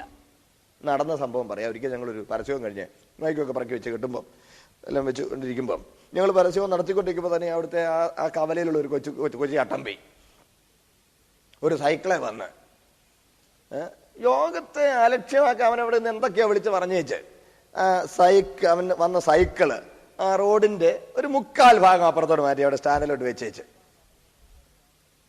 അവനങ്ങ് പോയി. കളി ഷാപ്പിലായിട്ടോ പോയതാ. എന്തൊക്കെയോ ബഹളം ഉണ്ടാക്കി പറഞ്ഞ് ഹല്ലേലൂയ എന്നൊക്കെ വിളിച്ചേച്ച് അവൻ കളിയാക്കി അങ്ങ് പോയി. ഞങ്ങൾ പ്രസംഗമൊക്കെ കഴിഞ്ഞ് അവൻ്റെ സൈക്കിളപ്പം അവിടെ ഇരിപ്പുണ്ട്. ഇതിനിടയിൽ ഒരു പോലീസ് ജീപ്പ് അതിലേ കൂടെ വന്നു. ഞങ്ങൾ ഈ സാധനങ്ങളൊക്കെ പറക്കി കിട്ടുമ്പോൾ ആ പോലീസ് ജീപ്പ് അങ്ങോട്ട് മാറ്റി അവിടെ ഇച്ചിരി ഒന്ന് നിർത്തിയേച്ച് ഒരു പോലീസുകാരൻ ഇങ്ങോട്ട് ഇറങ്ങി വന്നു. ഇറങ്ങി അവിടെ എല്ലാം നോക്കിയേച്ച് ഈ സൈക്കിൾ ഓടി, ആരുടെയാ സൈക്കിൾ എന്ന് ചോദിച്ചു. ഞങ്ങളുടെതല്ല. ആരുടെയാ സൈക്കിൾ? 2-3 ചോദിച്ചു. ആരും ഒന്നും പറഞ്ഞില്ല.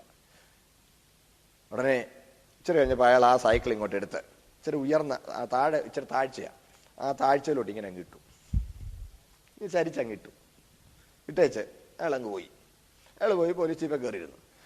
ഒരു ഇച്ചിരി നേരം കഴിഞ്ഞപ്പം ഈ മദ്യപൻ, ഈ റൗഡി അവിടെ വന്ന് ഭയങ്കര പൂരത്തേറി. അവിടെ വന്നപ്പോൾ സൈക്കിൾ അവിടെ ഇല്ല. ഭയങ്കര പേറി. കുറച്ച് കഴിഞ്ഞു ആരാണ്ട് വന്നു, അവിടെ താഴെ നോക്കണം, അതിന്റെ സൈക്കിൾ അവിടെ കിടപ്പുണ്ടെന്ന് പറഞ്ഞു. ഉടനെ ആ സൈക്കിൾ അവിടെ കിടക്കുന്നവൻ കണ്ടു. ബാക്കി തെറിയായി. എന്റെ സൈക്കിൾ ആരാടാ ഇവിടെ എടുത്തിട്ടെന്നും പറഞ്ഞ് ഭയങ്കര ബഹളം. ഓനും താലേക്കിട്ടുമൊക്കെ പിടിച്ചു കെട്ടി മുണ്ടുമൊക്കെ താറ് പാചി അവിടെ കിടന്ന് ഭയങ്കര കസർത്ത്. പോലീസ് ഇപ്പം അപ്പുറം കിടക്കുന്ന ഇവൻ കണ്ടില്ല. ഇവന്റെ ആ കസർത്ത് അങ്ങോട്ട് മൂത്ത് നിൽക്കുമ്പം ആ സബ് ഇൻസ്പെക്ടർ കയ്യിലൊരു ലാത്തിയുമായിട്ട് അയാൾ ഇങ്ങോട്ട് ഇറങ്ങി നടന്നു വന്നു. ഞാനാടായിട്ടേന്ന് പറഞ്ഞു. എന്ത് വേണമെന്ന് ചോദിച്ചു. നേരെ അവൻ്റെ അടുത്തോട്ട് വന്നു. ഞാനാടായിട്ട് എന്ത് വേണമെന്ന് ചോദിച്ചു.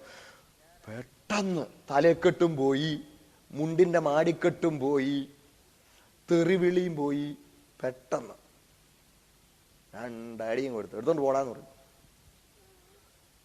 ഒരു മറുപടിയും ഇല്ലാതെ ഇറങ്ങി സൈക്കിളും എടുത്ത് നീ തല വെച്ചോണ്ട് പോകാൻ പറഞ്ഞു. സൈക്കിളും പൊക്കിക്കോട്ട് പോകുന്നുണ്ട്. നോക്കണേ, അത് ഞാനാണെന്ന് ഇവിടുത്തെ ഒരു പോലീസുകാരൻ പറഞ്ഞപ്പോ അവിടെ ഉറഞ്ഞു തുള്ളിക്കൊണ്ട് നിന്നവൻ പത്തി താഴ്ത്തിയെങ്കിൽ എനിക്കത് മനസ്സിലാക്കാൻ വേണ്ടി ഞാൻ പറഞ്ഞതാ. എന്റെ ഗുരു പറഞ്ഞു അത് ഞാനാണെന്ന് പറഞ്ഞപ്പോൾ പടയാളികൾ പിൻവാങ്ങി നിലത്ത് വീണു.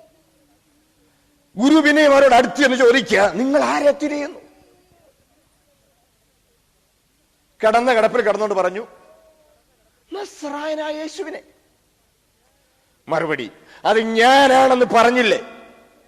നിങ്ങൾ എന്നെയാ തിരയുന്നതെങ്കിൽ ഈ ഉള്ളവർ പോയിക്കൊള്ളട്ടെ. സ്തോത്രം. ആർക്കാ? ശിഷ്യന്മാർക്കെല്ലാം പോകാം. കൂട്ടത്തിൽ ആർക്കും പോകാം.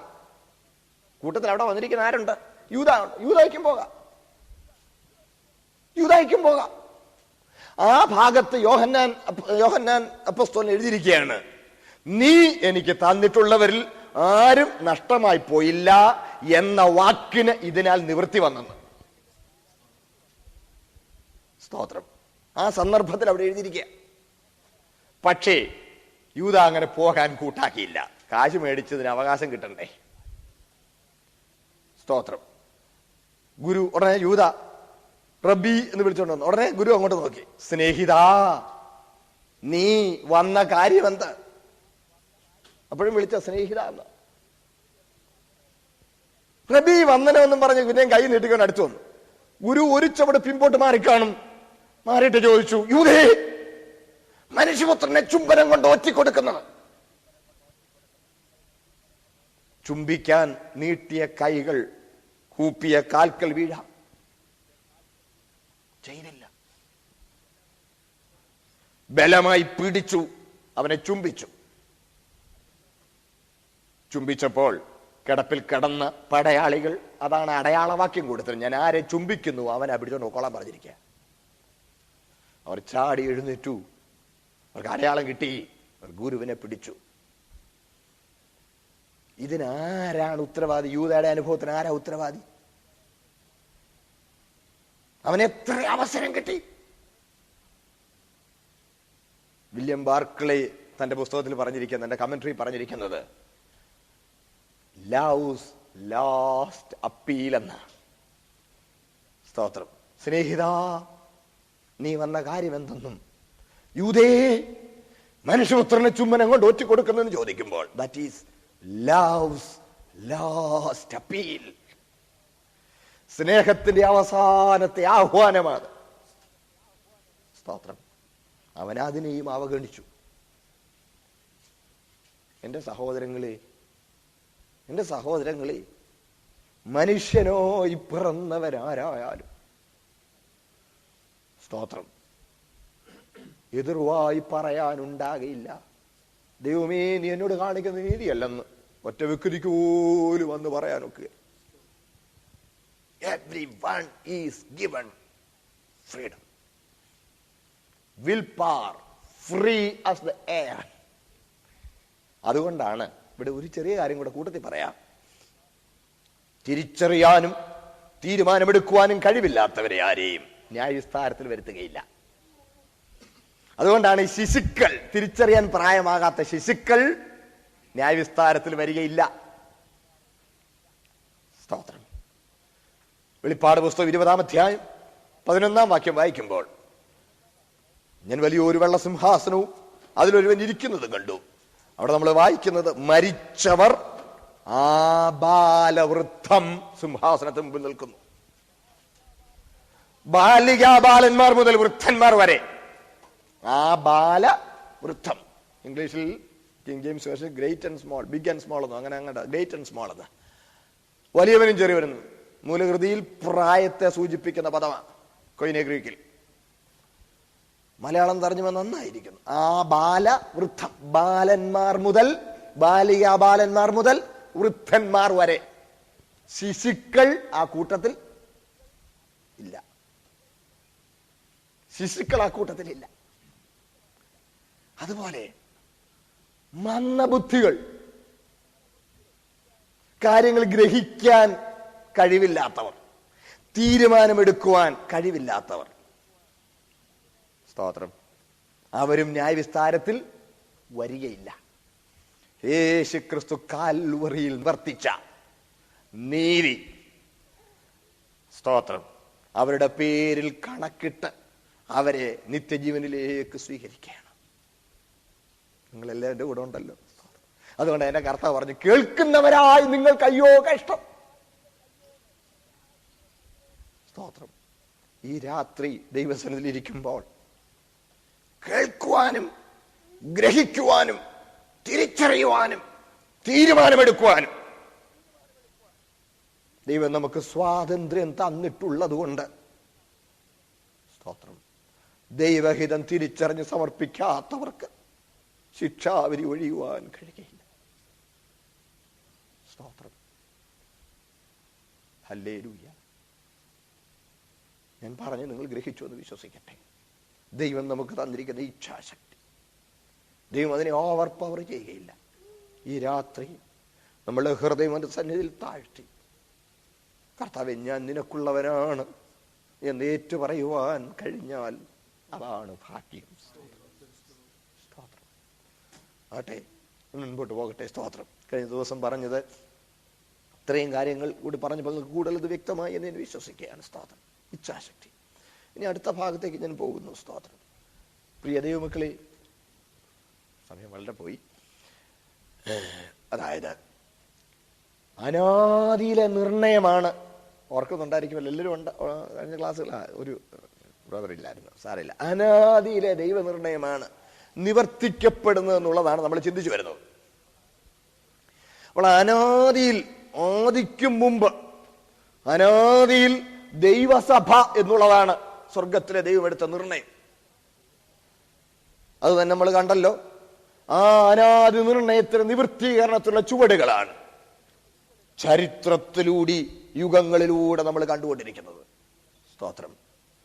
അതാണ് നമ്മൾ കഴിഞ്ഞ ക്ലാസ്സിൽ ആ ഭാഗം വായിച്ചു. വെളിപ്പാട് 4:11. ദൈവമേ, സകലവും നിന്റെ ഇഷ്ടം, എടുത്തെങ്കിലും ഒന്ന് വായിച്ചാട്ടെ, ഹേതുവായി ഉളവായി. സർവവും സൃഷ്ടിച്ചവനും എല്ലാം നിന്റെ ഇഷ്ടം ഹേതുവായി ഉണ്ടായതും സൃഷ്ടിക്കപ്പെട്ടതും ആയാൽ മഹത്വവും ബഹുമാനവും ശക്തിയും കൈക്കൊള്ളുവാൻ യോഗ്യൻ എന്ന് പറഞ്ഞുകൊണ്ട്. കേട്ടോ, മതി മതി മതി മതി. നോക്കണേ, കിരീടങ്ങൾ സിംഹാസനം ഇടുക.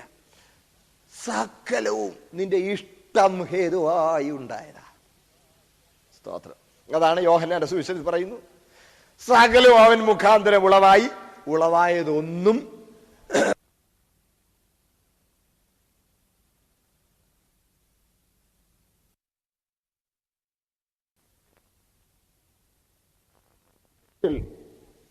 ആദാം പാപം ചെയ്യുന്നതും മനുഷ്യന്റെ വീഴ്ചയും ഇതെല്ലാം സർവജ്ഞാനിയായ ദൈവം മുൻകണ്ടതാണ്. എല്ലാവരോടും കരുണ ചെയ്യേണ്ടതിന് എല്ലാവരെയും അനുസരണക്കേടിൽ അടച്ചു കളഞ്ഞുവെന്ന് റോമർ 11:32 നമ്മൾ വായിക്കുന്നു. സ്തോത്രം. അതുപോലെ 1 കൊരിന്തി 3:22 മരണവും ദൈവസഭയ്ക്ക് വേണ്ടിയാണ് ദൈവം നിയമിച്ചത് നമ്മൾ അവിടെ വായിക്കുന്നുണ്ട്. സ്തോത്രം. സകലവും നമുക്ക് വേണ്ടിയാണ് നിയമിച്ചത്. അപ്പോൾ അനാദിയിൽ ഈ നിർണയം എടുത്തു കഴിഞ്ഞപ്പോൾ രക്ഷാ പദ്ധതിയാണ് അവിടെ ആദ്യം ദൈവം, സ്തോത്രം, രൂപപ്പെടുത്തുന്നത്. കേൾക്കണേ. അനാദിയിൽ ദൈവസഭയെ സംബന്ധിച്ചുള്ള കാര്യം നിർണയിക്കാൻ ദൈവത്തിന് പ്രസാദമായി കഴിഞ്ഞപ്പോൾ, സ്തോത്രം, ആ ദൈവസഭ രൂപപ്പെടുവാനുള്ള പടികൾ, ആ പടികളുടെ നിർണയവും അനാദിയിലെടുത്തതാണ്. അപ്പോൾ അനാദിയിലെ നിർണയത്തിൽപ്പെട്ടതാണ്, സ്തോത്രം, യേശുക്രിസ്തുവിന്റെ കാൽവറി ബലി. സ്തോത്രം. കേൾക്കുന്നുണ്ടല്ലോ. സഭയെ സംബന്ധിച്ചുള്ള തീരുമാനം എടുത്തു കഴിഞ്ഞപ്പോൾ അതോടൊപ്പം എടുത്ത തീരുമാനമാണ് ഏത്? യേശുക്രിസ്തുവിന്റെ കാൽവറി ബലി. അതാണ് നമ്മൾ എഫേസ്യർ 3:9 മുതൽ 11 വരെ വായിക്കുമ്പോൾ കർത്താവായ യേശുക്രിസ്തുവിൽ നിവർത്തിച്ച അനാദി നിർണയം. സ്തോത്രം. യേശുക്രിസ്തുവിൽ നിവർത്തിച്ച അനാദി നിർണയമാണ്. അപ്പോൾ യേശുക്രിസ്തുവിന്റെ കാൽവറി ബലിയും രക്ഷാ പദ്ധതിയും അനാദിയിലെ നിർണയമാണ്. ഇവിടെ നമ്മൾ ത്രിയേകത്വത്തെ കുറിച്ചും അല്പം കാര്യം ഒന്നുകൂടി ഞാൻ വിശദീകരിക്കും. കഴിഞ്ഞ ദിവസം ഞാൻ അതിനെക്കുറിച്ച് അല്പം കാര്യങ്ങൾ നിങ്ങളോട് പറഞ്ഞായിരുന്നല്ലോ. അനാദിയിൽ ദൈവം, ത്രിയേക ദൈവവും ആ മൂന്നാളത്വങ്ങൾ പരസ്പരമുള്ള സ്നേഹസമ്പൂർണമായ ആ കൂട്ടായ്മാ ബന്ധം, സ്തോത്രം, ആ കൂട്ടായ്മാ ബന്ധത്തിൽ സർവസമ്പൂർണനായ ദൈവം വിരാജിച്ചരളുന്ന ആ അവസ്ഥയെ സംബന്ധിച്ച് നമ്മൾ ചിന്തിച്ചതാണ്. സ്തോത്രം.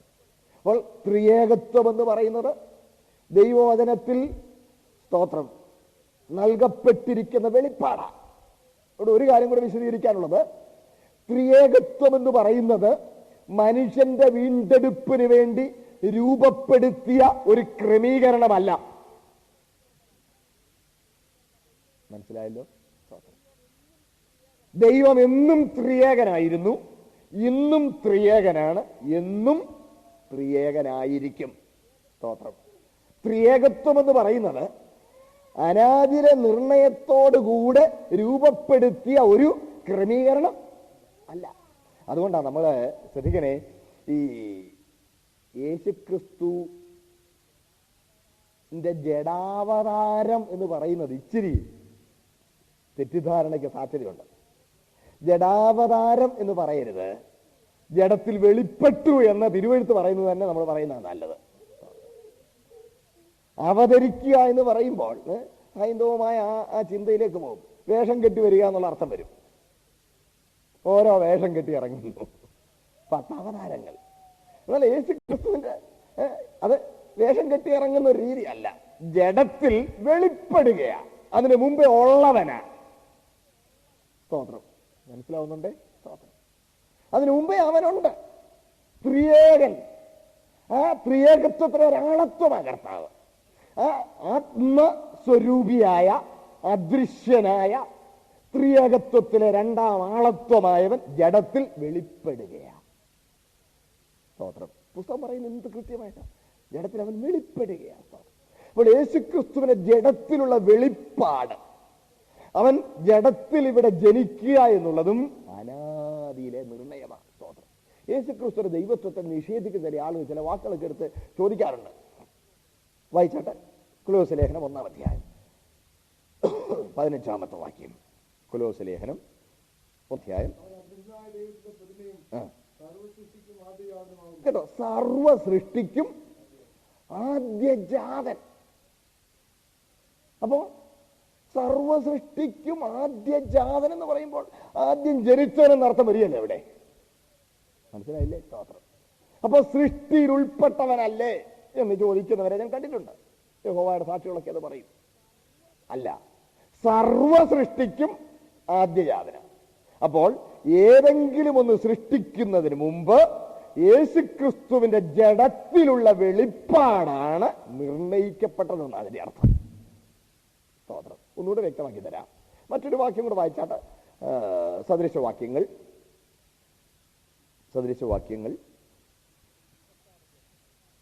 8-ാമത്തെ അധ്യായം ആദ്യം അതിന്റെ 12-ാമത്തെ വാക്യം ഒന്ന് വായിച്ചാട്ടെ.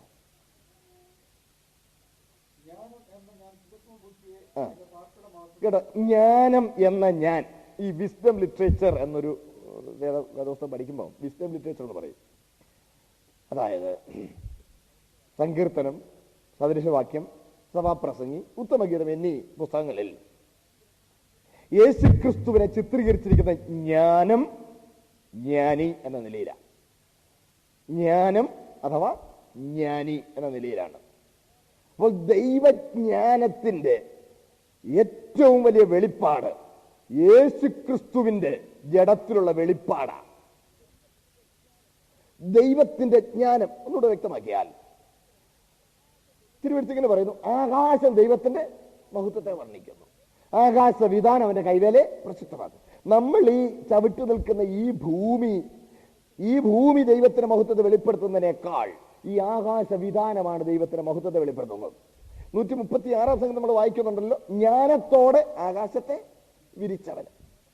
ഈ ഭൂമിയിൽ നമുക്കിങ്ങനെ ജീവിക്കാൻ ഒക്കുന്നത് ഈ ആകാശത്തിന്റെ വിധാനത്തിൽ ഈ ആറ്റ്മോസ്ഫിയറിക് ലേയേഴ്സ് ഇതേ അടുക്കലൊക്കെ ഇങ്ങനെ അടുക്കിയിരിക്കുന്നുണ്ടാണ്. അതാണ് ഇയ്യോബിന്റെ പുസ്തകത്തിൽ മേഘത്തെ നീ ഭൂമിക്ക് ചിറ്റാടയാക്കിയിരിക്കുന്നതായി. ഭൂമിക്ക് ഒരു ചിറ്റാട, ഭൂമിയുടെ ഉടുപ്പ മേഘമെന്ന്.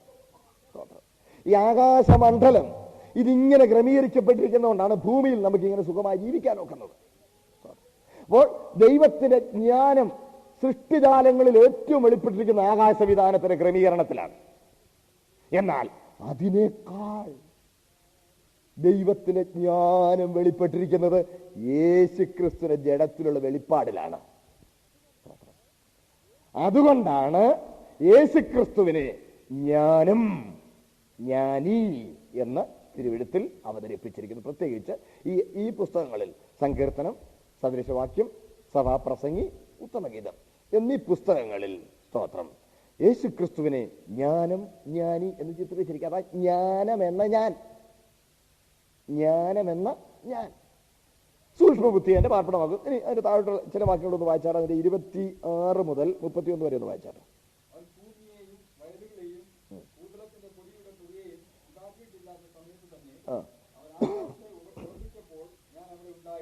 അവൻ ആകാശുറപ്പ് ഞാൻ അവിടെ വായിച്ചോളൂ.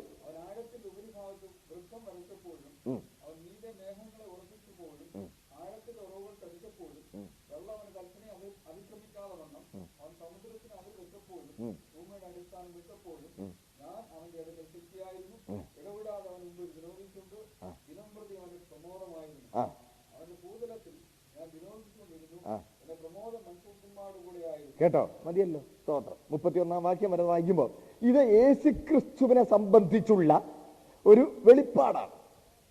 ജ്ഞാനം എന്ന ഞാൻ എന്ന് വേണ്ടി പറഞ്ഞാ നമ്മൾ ചിന്തിച്ചല്ലോ.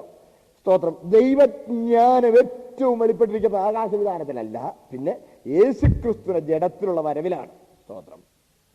അപ്പോൾ ഭൂമിയുടെ അടിസ്ഥാനമിട്ടപ്പോൾ ഞാൻ അവിടെ ഉണ്ട്. സ്തോത്രം. മേഘങ്ങളെ അടുക്കിയപ്പോൾ ഞാൻ അവിടെ ഉണ്ട്. സ്തോത്രം. ഞാൻ അവന്റെ അടുക്കൽ ശില്പിയായിരുന്നു. ദിനം പ്രതി അവന്റെ ഭൂതലത്തിൽ വിനോദിച്ചു കൊണ്ടിരുന്നു. സ്തോത്രം. എന്റെ പ്രമോദം മനുഷ്യപുത്രന്മാരോടുകൂടെ ആയിരുന്നു. അപ്പോൾ അനാദിയിൽ യേശുക്രിസ്തുവിന്റെ ജഡത്തിലുള്ള വെളിപ്പാട് നിർണയിക്കപ്പെട്ടു. അതുകൊണ്ടാണ് സർവ സൃഷ്ടിക്കും ആദ്യജാതൻ എന്ന് യേശുക്രിസ്തുവിനെ കുറിച്ച് പറഞ്ഞിരിക്കുന്നത്. സർവ സൃഷ്ടിക്കും ആദ്യജാതൻ എന്ന് പറയുമ്പോൾ യേശുക്രിസ്തുവിന്റെ ജഡത്തിലുള്ള വെളിപ്പാട്, സ്തോത്രം, അനാദിയിൽ മറ്റ് യാതൊന്നെങ്കിലും സൃഷ്ടിക്കുന്നതിന് മുമ്പേ നിർണയിക്കപ്പെട്ടു എന്നാണ് അതിന്റെ അർത്ഥം. അതാണ് നമ്മൾ വായിച്ച ഈ ഭാഗത്തുണ്ട്, സദൃശവാക്യങ്ങൾ വായിച്ച ഭാഗത്തുണ്ട്, ഞാൻ ഭൂമിയുടെ ഉൽപ്പത്തിക്ക് മുമ്പേ നിയമിക്കപ്പെട്ടിരിക്കുന്നെന്നാണ്. വായിച്ചില്ലേ? സ്തോത്രം. ഭൂമിയുടെ ഉൽപ്പത്തിക്ക് മുമ്പേ ഞാൻ നിയമിക്കപ്പെട്ടിരിക്കുന്നു എന്നാണ്. അല്ല, ഭൂമിയുടെ ഉൽപ്പത്തിക്ക് മുമ്പേ ഉളവാക്കപ്പെട്ടിരിക്കുന്നു എന്നല്ല, പിന്നെ നിയമിക്കപ്പെട്ടിരിക്കുക. സ്തോത്രം. അതിന്റെ 22 വാക്യം വായിച്ചാട്ടൊന്ന്. അതിന്റെ 22, 23 ഒന്ന് വായിച്ചോ.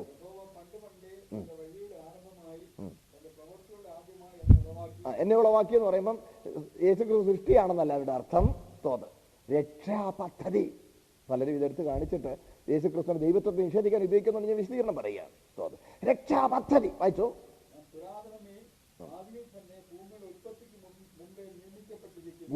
ഭൂമിയുടെ ഉൽപ്പത്തിക്ക് മുമ്പേ നിയമിക്കപ്പെട്ടിരിക്കുക. സ്തോത്രം. അപ്പോയിന്റഡ്. സ്തോത്രം. നമുക്ക് യു ആർ അപ്പോയിന്റഡ് ഹിയർ. ഇവിടെ നിങ്ങൾ ഓരോ കമ്പനിയിലും ഓരോ ബാങ്കിലും അവിടെ ഇവിടെയൊക്കെ നിങ്ങൾ you are appointed. But you were there even before the appointment came. മനസ്സിലായില്ലേ? സ്തോത്രം. It was an appointment. വായിച്ചോ. സ്തോത്രം.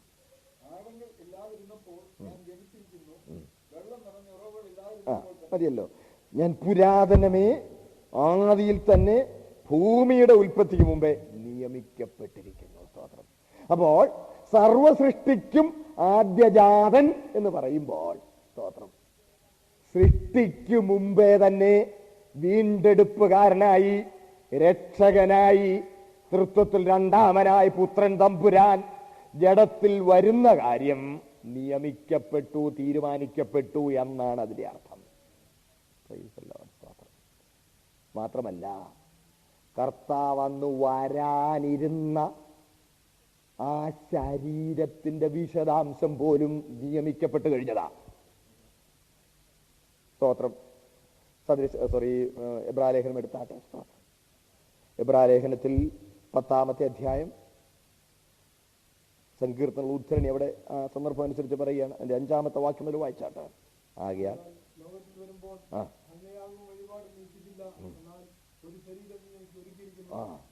വായിച്ചോളൂ. അപ്പോൾ ഞാൻ പറഞ്ഞു, ഇതാ ഞാൻ വരുന്നു, പുസ്തകത്തിനുള്ളിൽ എന്നെ കുറിച്ച് എഴുതിയിരിക്കുന്നു, ദൈവമേ നിന്റെ ഇഷ്ടം ചെയ്യുവാൻ ഞാൻ വരുന്നു എന്ന് അവൻ പറയുന്നു. ന്യായപ്രമാണപ്രകാരം യാഗങ്ങളും വഴിപാടുകളും സർവാംഗ ഹോമങ്ങളും പാപയാഗങ്ങളും നീക്കിച്ചില്ല, അവയിൽ പ്രസാദിച്ചതുമില്ല എന്നിങ്ങനെ പറഞ്ഞ ശേഷം ഇതാ ഞാൻ നിന്റെ ഇഷ്ടം ചെയ്യുവാൻ വരുന്നു എന്ന് പറഞ്ഞുകൊണ്ട് അവൻ രണ്ടാമത്തേതിനെ സ്ഥാപിപ്പാൻ ഒന്നാമത്തേതിനെ നീക്കിക്കളയുന്നു. ആ ഇഷ്ടത്തിൽ നാം യേശുക്രിസ്തു ഒരിക്കലായി കഴിച്ച ശരീരയാഗത്താൽ വിശദീകരിക്കപ്പെട്ടു. വളരെ നന്ദി. വേദോസ്തവത്തിലെ വാക്കുകളൊക്കെ ഉണ്ടോ? ആ ഇഷ്ടത്തിൽ. വെളിപ്പാട് 4:11 പറയുന്ന സകലം നിന്റെ ഇഷ്ടം ഹേതുവായി ഉളവായി. സ്തോത്രം. മറ്റു വാക്കുകൾ നമ്മൾ നോക്കിയാൽ അങ്ങനെ ദൈവത്തിന് പ്രസാദമായി. വാക്കുകളൊക്കെ എന്ത് സൂക്ഷിച്ചാണ് പരിശുദ്ധാത്മാവ്. എത്ര നല്ല വാക്കുകളാണ്. ദൈവവചനം പറയുമ്പം ഈ സൂപ്പർ ഫാസ്റ്റായിട്ട് തട്ടുവിടുമ്പോൾ എനിക്ക് പേടിയാണ്.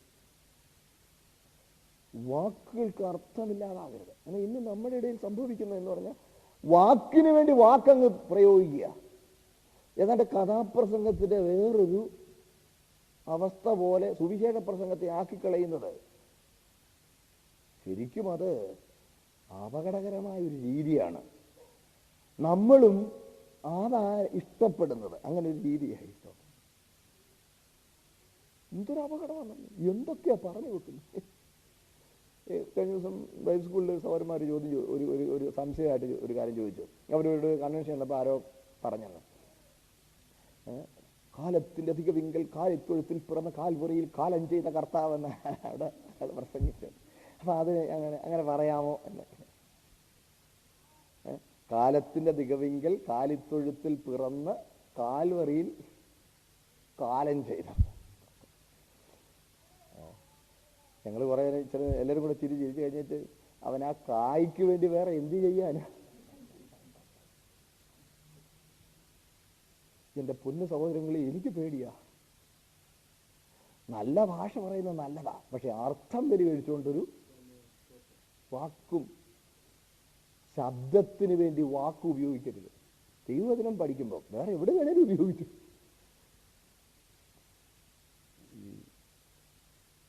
തിരിച്ചിരിക്കില്ലേ, ഞാൻ ഈ സെക്യുലറായിട്ട് പഠിപ്പിക്കാറുണ്ടായിരുന്നു. അവിടെ നമ്മുടെ കസർത്ത എന്ന് പറഞ്ഞാൽ ഭാഷയുടെ മേൽ നമുക്കുള്ള the mastery over the languages, അത് ശരിക്കും വെളിപ്പെടുത്തുക. വിദ്യാർത്ഥികളെയൊക്കെ മറ്റൊരു ലോകത്തിലേക്ക് അങ്ങ് കൊണ്ടുപോവുക. ഒരു 2-3 ക്ലാസ് കഴിയുമ്പോൾ തന്നെ ഇവരെ മുഴുവൻ നമ്മുടെ കയ്യിലെടുക്കുക. ജോർജ് മാത്യു ഒക്കെ ഉണ്ടാകും. ജോർജിക്കൊക്കെ അറിയാം, സ്തോത്രം. പഠിപ്പിച്ചവരാരും ഇല്ല, അല്ലെങ്കിൽ വേണമെങ്കിൽ ഞാൻ പറഞ്ഞേ അവിടെ നമുക്ക് കസർത്താം.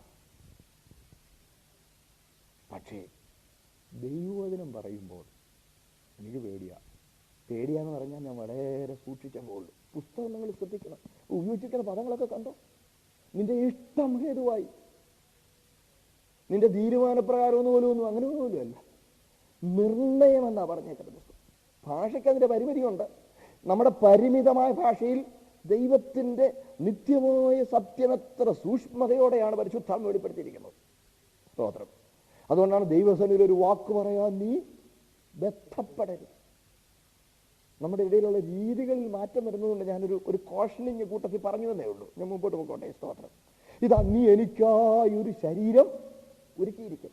അപ്പൊ കേട്ടെ, അനാദിയിൽ ദൈവസഭയെ സംബന്ധിച്ചും രക്ഷാപദ്ധതിയെ സംബന്ധിച്ചും തീരുമാനം, അങ്ങനെ പറയാമെങ്കിൽ നിർണയം എടുത്തു കഴിഞ്ഞപ്പോൾ, തീരുമാനം എന്നതിനേക്കാൾ നിർണയം എടുത്തു കഴിഞ്ഞപ്പോൾ, അതിന് പ്രസാദമായപ്പോൾ, സ്തോത്രം, ആദ്യം തീരുമാനിക്കപ്പെട്ടത് സ്തോത്രം പുത്രൻ തമ്പുരാൻ ലോകത്തിൽ വരുമ്പോൾ ഏത് ശരീരത്തിൽ വരണമെന്നുള്ളതാണ്.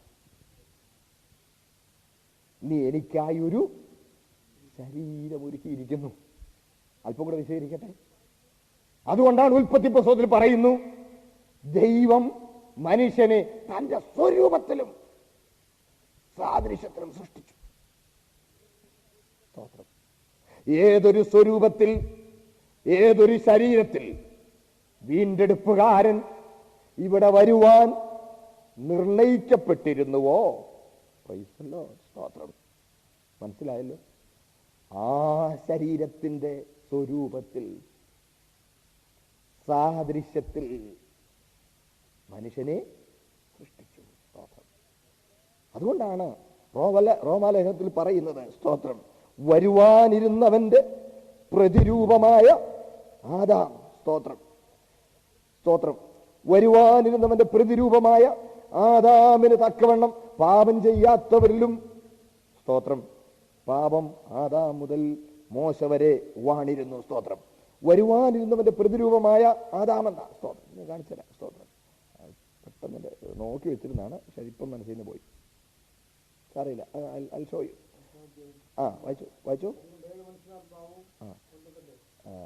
വരുവാൻ, അത് തന്നെ, അതിന്റെ 13-ാം വാക്യം, 13 14. അത് തന്നെ 14 വായിച്ചു. അവിടെ നമുക്ക് താല്പര്യമുള്ള ഭാഗം കണ്ടു. വരുവാനുള്ളവന്റെ പ്രതിരൂപമായ ആദാം. സ്തോത്രം. അപ്പോൾ ആദാം വന്ന ശരീരത്തിൽ യേശു വരികയല്ല, പിന്നെ യേശു വരാൻ നിയമിക്കപ്പെട്ട അതിന്റെ പ്രതിരൂപമായി ആദാമിനെ ഇവിടെ സൃഷ്ടിക്കായിരുന്നു. നിങ്ങൾ എന്റെ കൂടെ ഉണ്ടോ? The original was Jesus Christ. Adam ആ സ്വരൂപത്തിൽ സൃഷ്ടിക്കപ്പെടുകയാണ്. എത്ര ആയോ? സ്തോത്രം. ഒന്ന് ഓർത്ത് നോക്കിക്കേ. When an able-bodied man stands erect, he is a miracle. Just think of a person, and a person weighing about 80 kilos, ഒരു 80 കിലോ തൂക്കമുള്ള ഒരു പുരുഷൻ, ഒരു 50 കിലോ തൂക്കമുള്ള ഒരു സിമെന്റ് ചാക്കെടുത്ത് തലയിലോട്ട് വെച്ചുണ്ട്, രണ്ട് കൈയും വിട്ട് ഒരു മലമ്പാതയിലൂടെ ഓടിപ്പോവുക. 80 കിലോന്റെ അവന് ഈസിയായിട്ട് ഓടിപ്പോകുമ്പോൾ ഇഞ്ചുകൾ മാത്രമേ നിലത്ത് തൊടുന്നുള്ളൂ, അല്ലേ ഉള്ളൂ?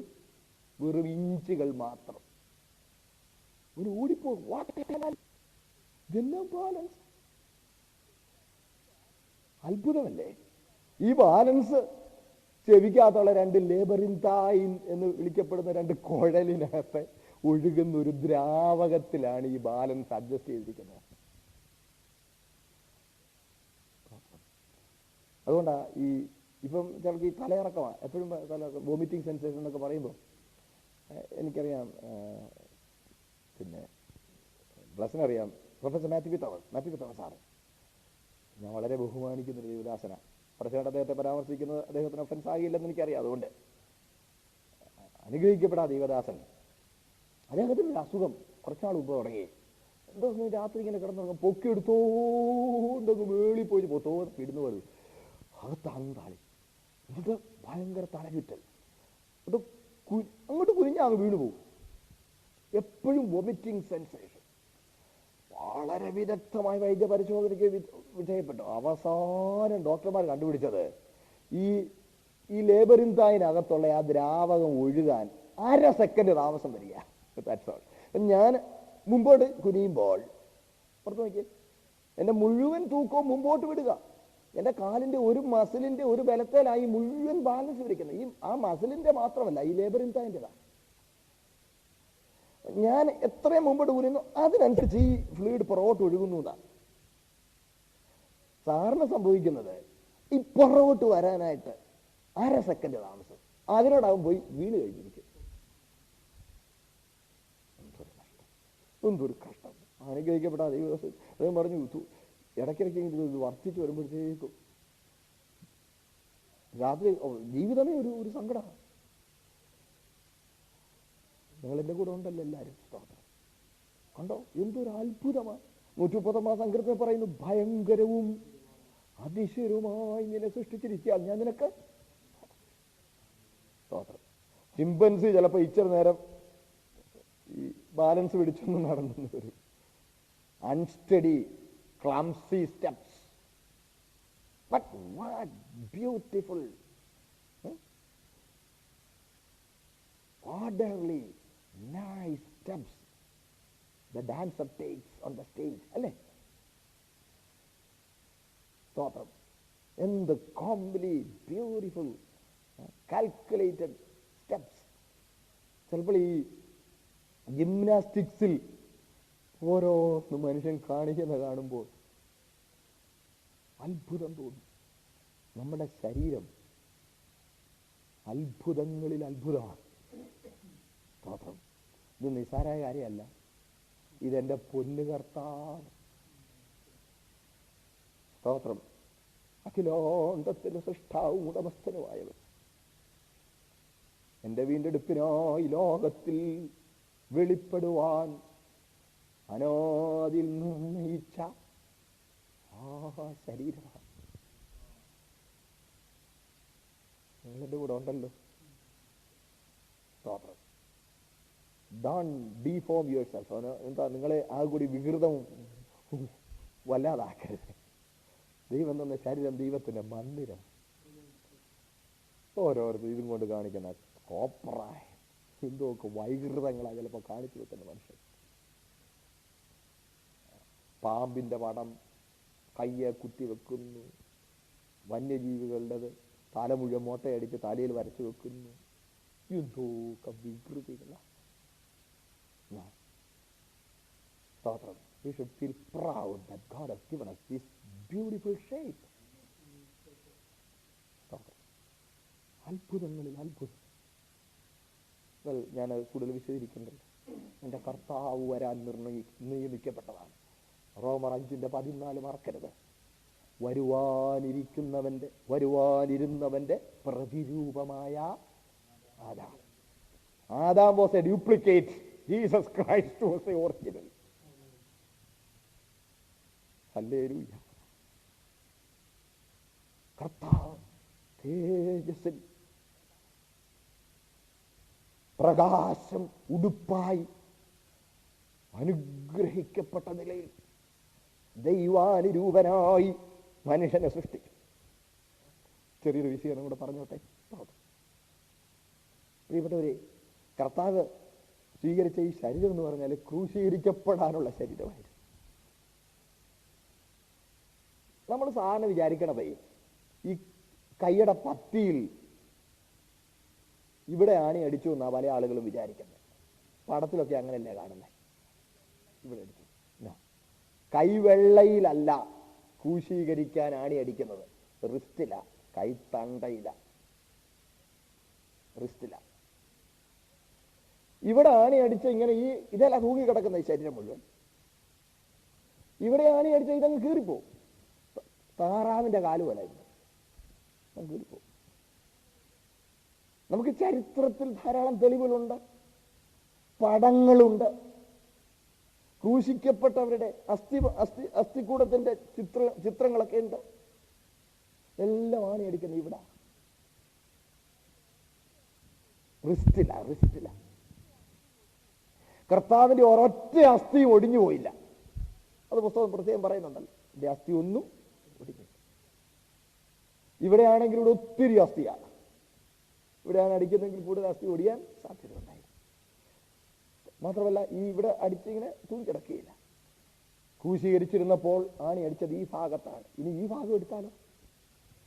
നിങ്ങൾ ആ സ്കെൽറ്റൻ മനസ്സിലൊന്ന് കൊണ്ടുവന്നി. റേഡിയസ് എന്നും അൾന എന്നും 2 അസ്ഥികൾ ഒന്നിച്ചിങ്ങനെ കൂടിച്ചേർന്ന് ഒരു കാസ്റ്റായിട്ടിരിക്കുക ഇവിടെ. It's a single cast. മനസ്സിൽ വന്നു? ഒറ്റ അസ്ഥിയാണ് ഇങ്ങനെ ചേർന്ന്. അതിനിടയിൽ ഒരു ദ്വാരവും.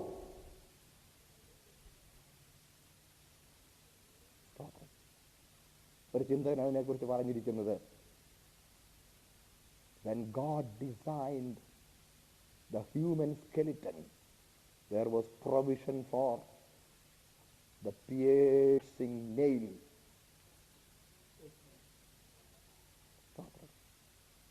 For crucifixion.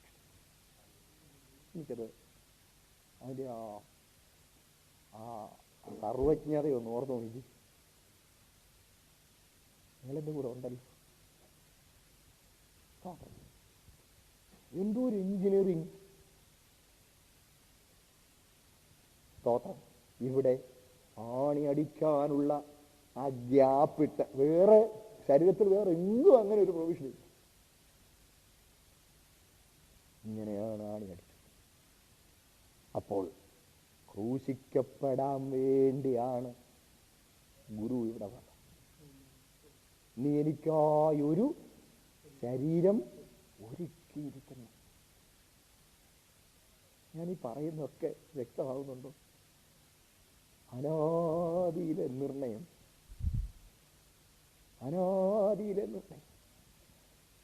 സ്തോത്രം. മുമ്പ് പരാമർശിച്ച ആ ചിന്തകൻ പറഞ്ഞിരിക്കുന്നത്, ഗുരു ക്രൂശിക്കപ്പെടാനുള്ള ആ ശരീരത്തിലാണ് ഇവിടെ വന്നതെങ്കിൽ അതേ ശരീരമാണ് നമുക്ക് തന്നിരിക്കുന്നെന്നുള്ളത് നമ്മളെ ഒരു കാര്യം ഓർമ്മിപ്പിക്കുന്നു. പാപത്തിൽ വീണുപോയ നമ്മളും അവനോടുകൂടെ ക്രൂശിക്കപ്പെടുക എന്ന് പറഞ്ഞ അക്ഷരാർത്ഥത്തിലല്ല. സ്തോത്രം. ഇൻ ഓൾ റെസ്പെക്ട്, ഇന്റേണലി, മനസ്സിൽ, ആളത്വത്തിൽ അവനോടുകൂടെ ക്രൂശിക്കപ്പെടുക. സ്തോത്രം. ആ ഒരനുഭവത്തിലേക്ക് നമ്മളെ സമർപ്പിച്ചു കൊടുക്കണം. സ്തോത്രം. അതേ വരുവാനിരുന്നവന്റെ പ്രതിരൂപമായി ആദാം ഇവിടെ വന്നു. സ്തോത്രം. ആ സ്വരൂപത്തിലും ആ സാദൃശ്യത്തിലും ദൈവം നമ്മെ സൃഷ്ടിച്ചു. അവൻ നമുക്ക് വേണ്ടി വന്നു, മരിച്ചു, അടക്കപ്പെട്ടു, ഉയിർത്തെഴുന്നേറ്റു. ആ മരണത്തിൽ നമുക്കും പങ്കുണ്ട്. അതിൽ നമ്മൾ പങ്കാളികളാകണം. അടുത്ത ദിവസങ്ങൾ എനിക്ക് അത് കൂടുതൽ വിശദീകരിക്കാൻ താല്പര്യമുണ്ട്. ആ വാക്യം ഇപ്പോൾ ഒന്ന് വായിച്ചേച്ചാട്ടെ. ഗലാത്യലേഖനം 2-ാം അധ്യായം 20-ാമത്തെ വാക്യം. Galatians 2:20.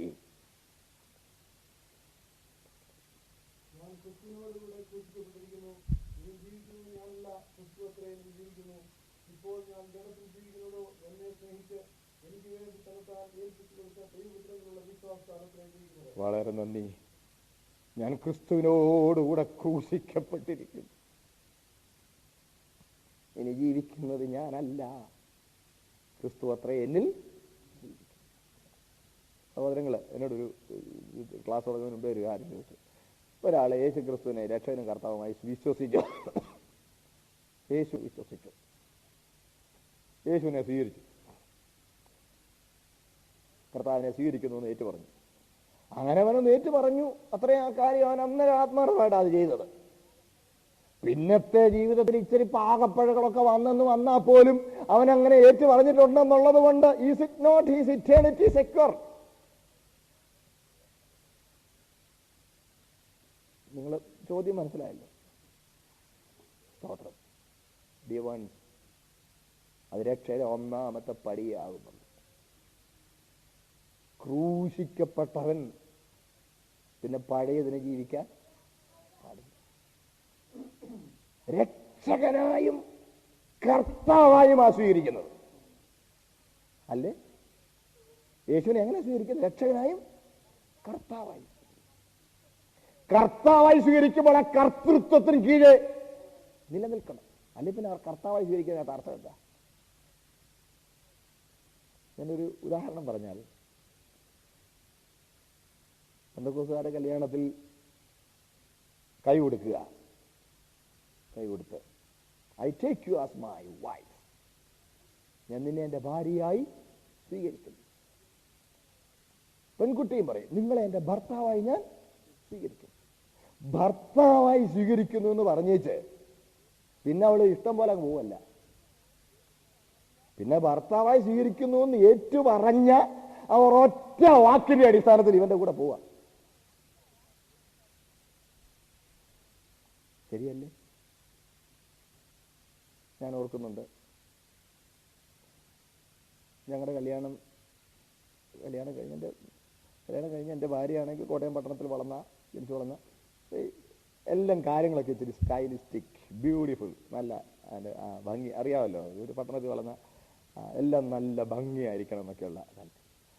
അവരുടെ വണ്ടി കല്യാണത്തിന് വേണ്ടി പ്രത്യേകം പോളിഷ് ചെയ്ത് അവർ വളരെ ഡെക്കറേറ്റ് ചെയ്ത് വളരെ നല്ല വണ്ടിയിലൊക്കെ അവർ കല്യാണത്തിന് വന്നു.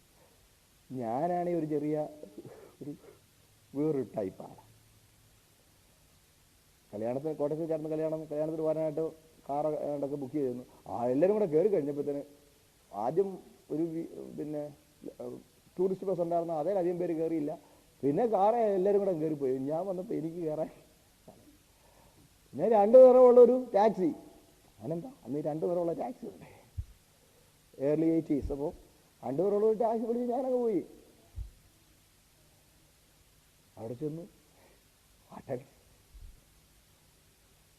എൻ്റെ ഭാര്യ എന്നോട് കൈ പിടിച്ച് പറഞ്ഞു നിങ്ങളെ എൻ്റെ ഭർത്താവായി സ്വീകരിക്കുന്നു എന്ന് പറഞ്ഞു കഴിഞ്ഞ് കറുപ്പും മഞ്ഞടിച്ച ഈ ടാക്സിലോട്ട് എങ്ങനെ ഞാൻ വന്ന് കയറുന്നത്? എൻ്റെ നല്ല കാറ് ഇട്ടേച്ച് ഇതിലോട്ട് എങ്ങനെ വന്ന് കയറുന്ന? എൻ്റെ കൂടെ വന്ന് അതേ കയറി എൻ്റെ കൂടെ. നിങ്ങളെൻ്റെ കൂടെ ഉണ്ടല്ലോ. ആ ഏറ്റു പറഞ്ഞ ഒരു വാചകത്തിന്റെ അടിസ്ഥാനത്തിൽ she was just being with me thereafter.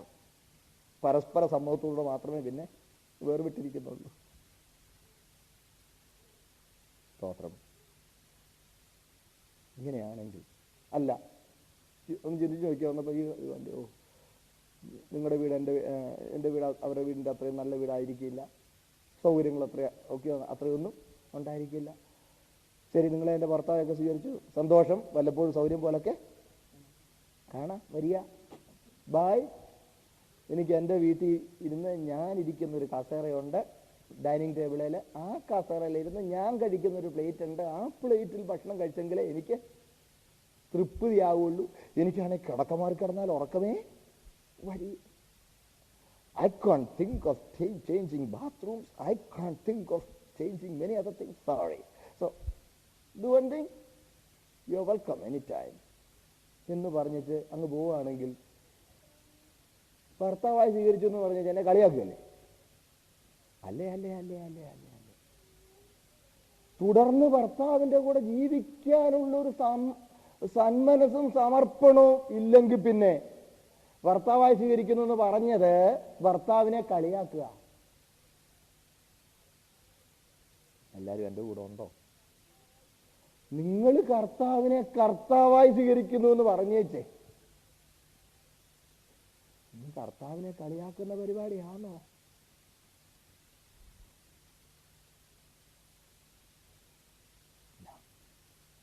അതാ ഇവിടെ പറഞ്ഞത്, അവനോടുകൂടെ ക്രൂശിക്കപ്പെട്ടിരിക്കുക.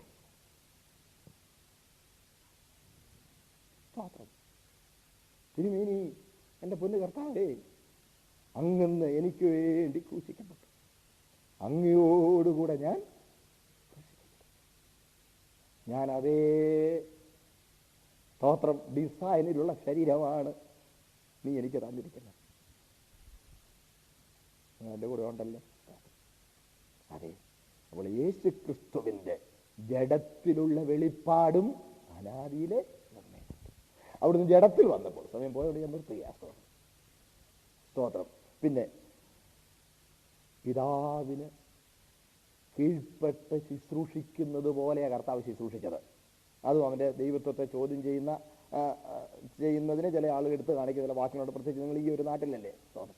കർത്താവ് അന്വേഷിക്കണമെങ്കിൽ ഞാൻ അടുത്ത ദിവസങ്ങളിൽ ആ കാര്യങ്ങളൊക്കെ കൂടുതൽ വിശദീകരിച്ച് തരാം. സ്തോത്രം. എന്നിട്ട് അടുത്ത ഭാഗങ്ങളിലേക്ക് നമുക്ക് പോകാം. സ്തോത്രം. എത്രയും നേരത്തെ വരികയാണെങ്കിൽ അത്രയും കൂടുതൽ കാര്യങ്ങൾ നമുക്ക് ചിന്തിക്കാനായിട്ട് സാവകാശം ഉണ്ടാവും. ഞാൻ ഇന്ന് പറഞ്ഞതിനെക്കുറിച്ചും ന്യായമായി എന്തെങ്കിലും വിശദീകരണം നമുക്ക് വേണമെന്നുണ്ടെങ്കിൽ തീർച്ചയായിട്ടും ചോദിക്കാൻ സ്വാതന്ത്ര്യം കാണിക്കണം. സമയം പോയതുകൊണ്ട് എൻ്റെ വാക്കിയോട് ഉപസംഹരിക്കട്ടെ. സ്തോത്രം. അതെ, സ്തോത്രം. ദൈവം നമ്മെ സൃഷ്ടിച്ചു എന്ന് മാത്രമല്ല, നമ്മെ വീണ്ടെടുക്കുവാൻ നമുക്ക് പകരം മരിച്ച് തൻ്റെ സ്നേഹം നമുക്ക് വെളിപ്പെടുത്തി. ഇതാ അവൻ നമുക്ക് ഇച്ഛാശക്തി തന്നിരിക്കുന്നു. നമ്മുടെ ഇച്ഛാശക്തി ഉപയോഗിച്ച് കർത്താവ്, ഞാൻ നിന്നോടുകൂടെ ക്രൂശിക്കപ്പെടുവാൻ ഏൽപ്പിക്കുന്നു എന്ന് ഏൽപ്പിച്ചു കൊടുത്തിട്ടുണ്ട്. അവനെ കർത്താവായി സ്വീകരിക്കുന്നു എന്ന് പറഞ്ഞിട്ട് അവൻ്റെ കർത്തൃത്വത്തിന് കീഴിലാണോ ഈ രാത്രി ആയിരിക്കും നമുക്കൊന്ന് പരിശോധിക്കാം. നമ്മുടെ കണ്ണുകൾ ഒരു നിമിഷം ഒന്ന് അടയ്ക്കാം.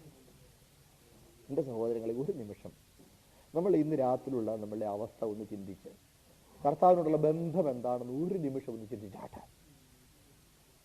കർത്താവ്, ഒന്നുമില്ലായ്മയിൽ നിന്ന് നീ എന്നെ ഇങ്ങനെ ഈ അനുഗ്രഹിക്കപ്പെട്ട ശരീരത്തിൽ ഭയങ്കരവും അതിശയവുമായി നീ എന്നെ സൃഷ്ടിച്ചതിനാൽ നിന്നെ സ്തുതിക്കുന്നു. സ്തോത്രം. ക്രൂശിക്കപ്പെടുവാൻ പ്രത്യേകം ഒരുക്കപ്പെട്ട ശരീരത്തിൽ അവിടുന്ന് ഇവിടെ വന്നു. ആ ശരീരത്തിൽ നീ എന്നെ സൃഷ്ടിച്ചതിനാൽ അങ്ങയുടെ ക്രൂശിൽ എനിക്കൊരു പങ്കുണ്ടെന്നുള്ളത് ഞാൻ ഈ രാത്രി ഏറ്റുപറയുന്നു. അങ്ങയോടുകൂടെ മരിച്ച്, അങ്ങയോടുകൂടെ അടക്കപ്പെട്ട്, അങ്ങയോടുകൂടെ ഉയർത്തെഴുന്നേറ്റ് അങ്ങയുടെ കർത്തൃത്വത്തിന് കീഴിൽ അങ്ങേക്കായി ജീവിക്കുവാൻ കർത്താവെ ഞാൻ എന്നെ സമർപ്പിക്കും. എനിക്ക് തന്റെ ഇച്ഛാശക്തി ഉപയോഗിച്ച് ഞാൻ എന്നെ സമർപ്പിക്കുന്നു. നമുക്കൊരു പ്രാവശ്യം ദിവസം ഒന്ന് ഏറ്റു പറയാം. നമ്മളെ ആ സമർപ്പണം ഒന്ന് പുതുക്കാം. നമുക്ക് ദിവസം നമ്മളെ സമർപ്പിച്ചു കൊടുക്കാം. കർത്താവ് നമ്മുടെ നടുവിലുണ്ട്. നമ്മുടെ ശ്വാസത്തേക്കാൾ സമീപസ്ഥനായി കർത്താവ് നമ്മുടെ ഹൃദയത്തിന്റെ അവസ്ഥ കണ്ടുകൊണ്ടിരിക്കുന്നു. അവൻ നമ്മൾ പ്രസാദിക്കുവാനിടയാകട്ടെ. നമുക്ക് നമ്മെ തന്നെ ഒന്ന് ഏൽപ്പിച്ചു കൊടുക്കാം. സ്തോത്രം, സ്തോത്രം, സ്തോത്രം. ഹല്ലേലൂയ. സ്തോത്രം, സ്തോത്രം. കേൾക്കപ്പെട്ട വചനത്തെ ധ്യാനിച്ചുകൊണ്ടും നമ്മെ തന്നെ ദിവസത്തിലേക്ക് സമർപ്പിച്ചു കൊടുത്തുകൊണ്ടും സഹോദരന്മാരിൽ ആരെങ്കിലും ഒരാൾക്ക് ശബ്ദമുയർത്തി ചുരുക്കം വാക്കുകളിൽ പ്രാർത്ഥിക്കാമല്ലോ.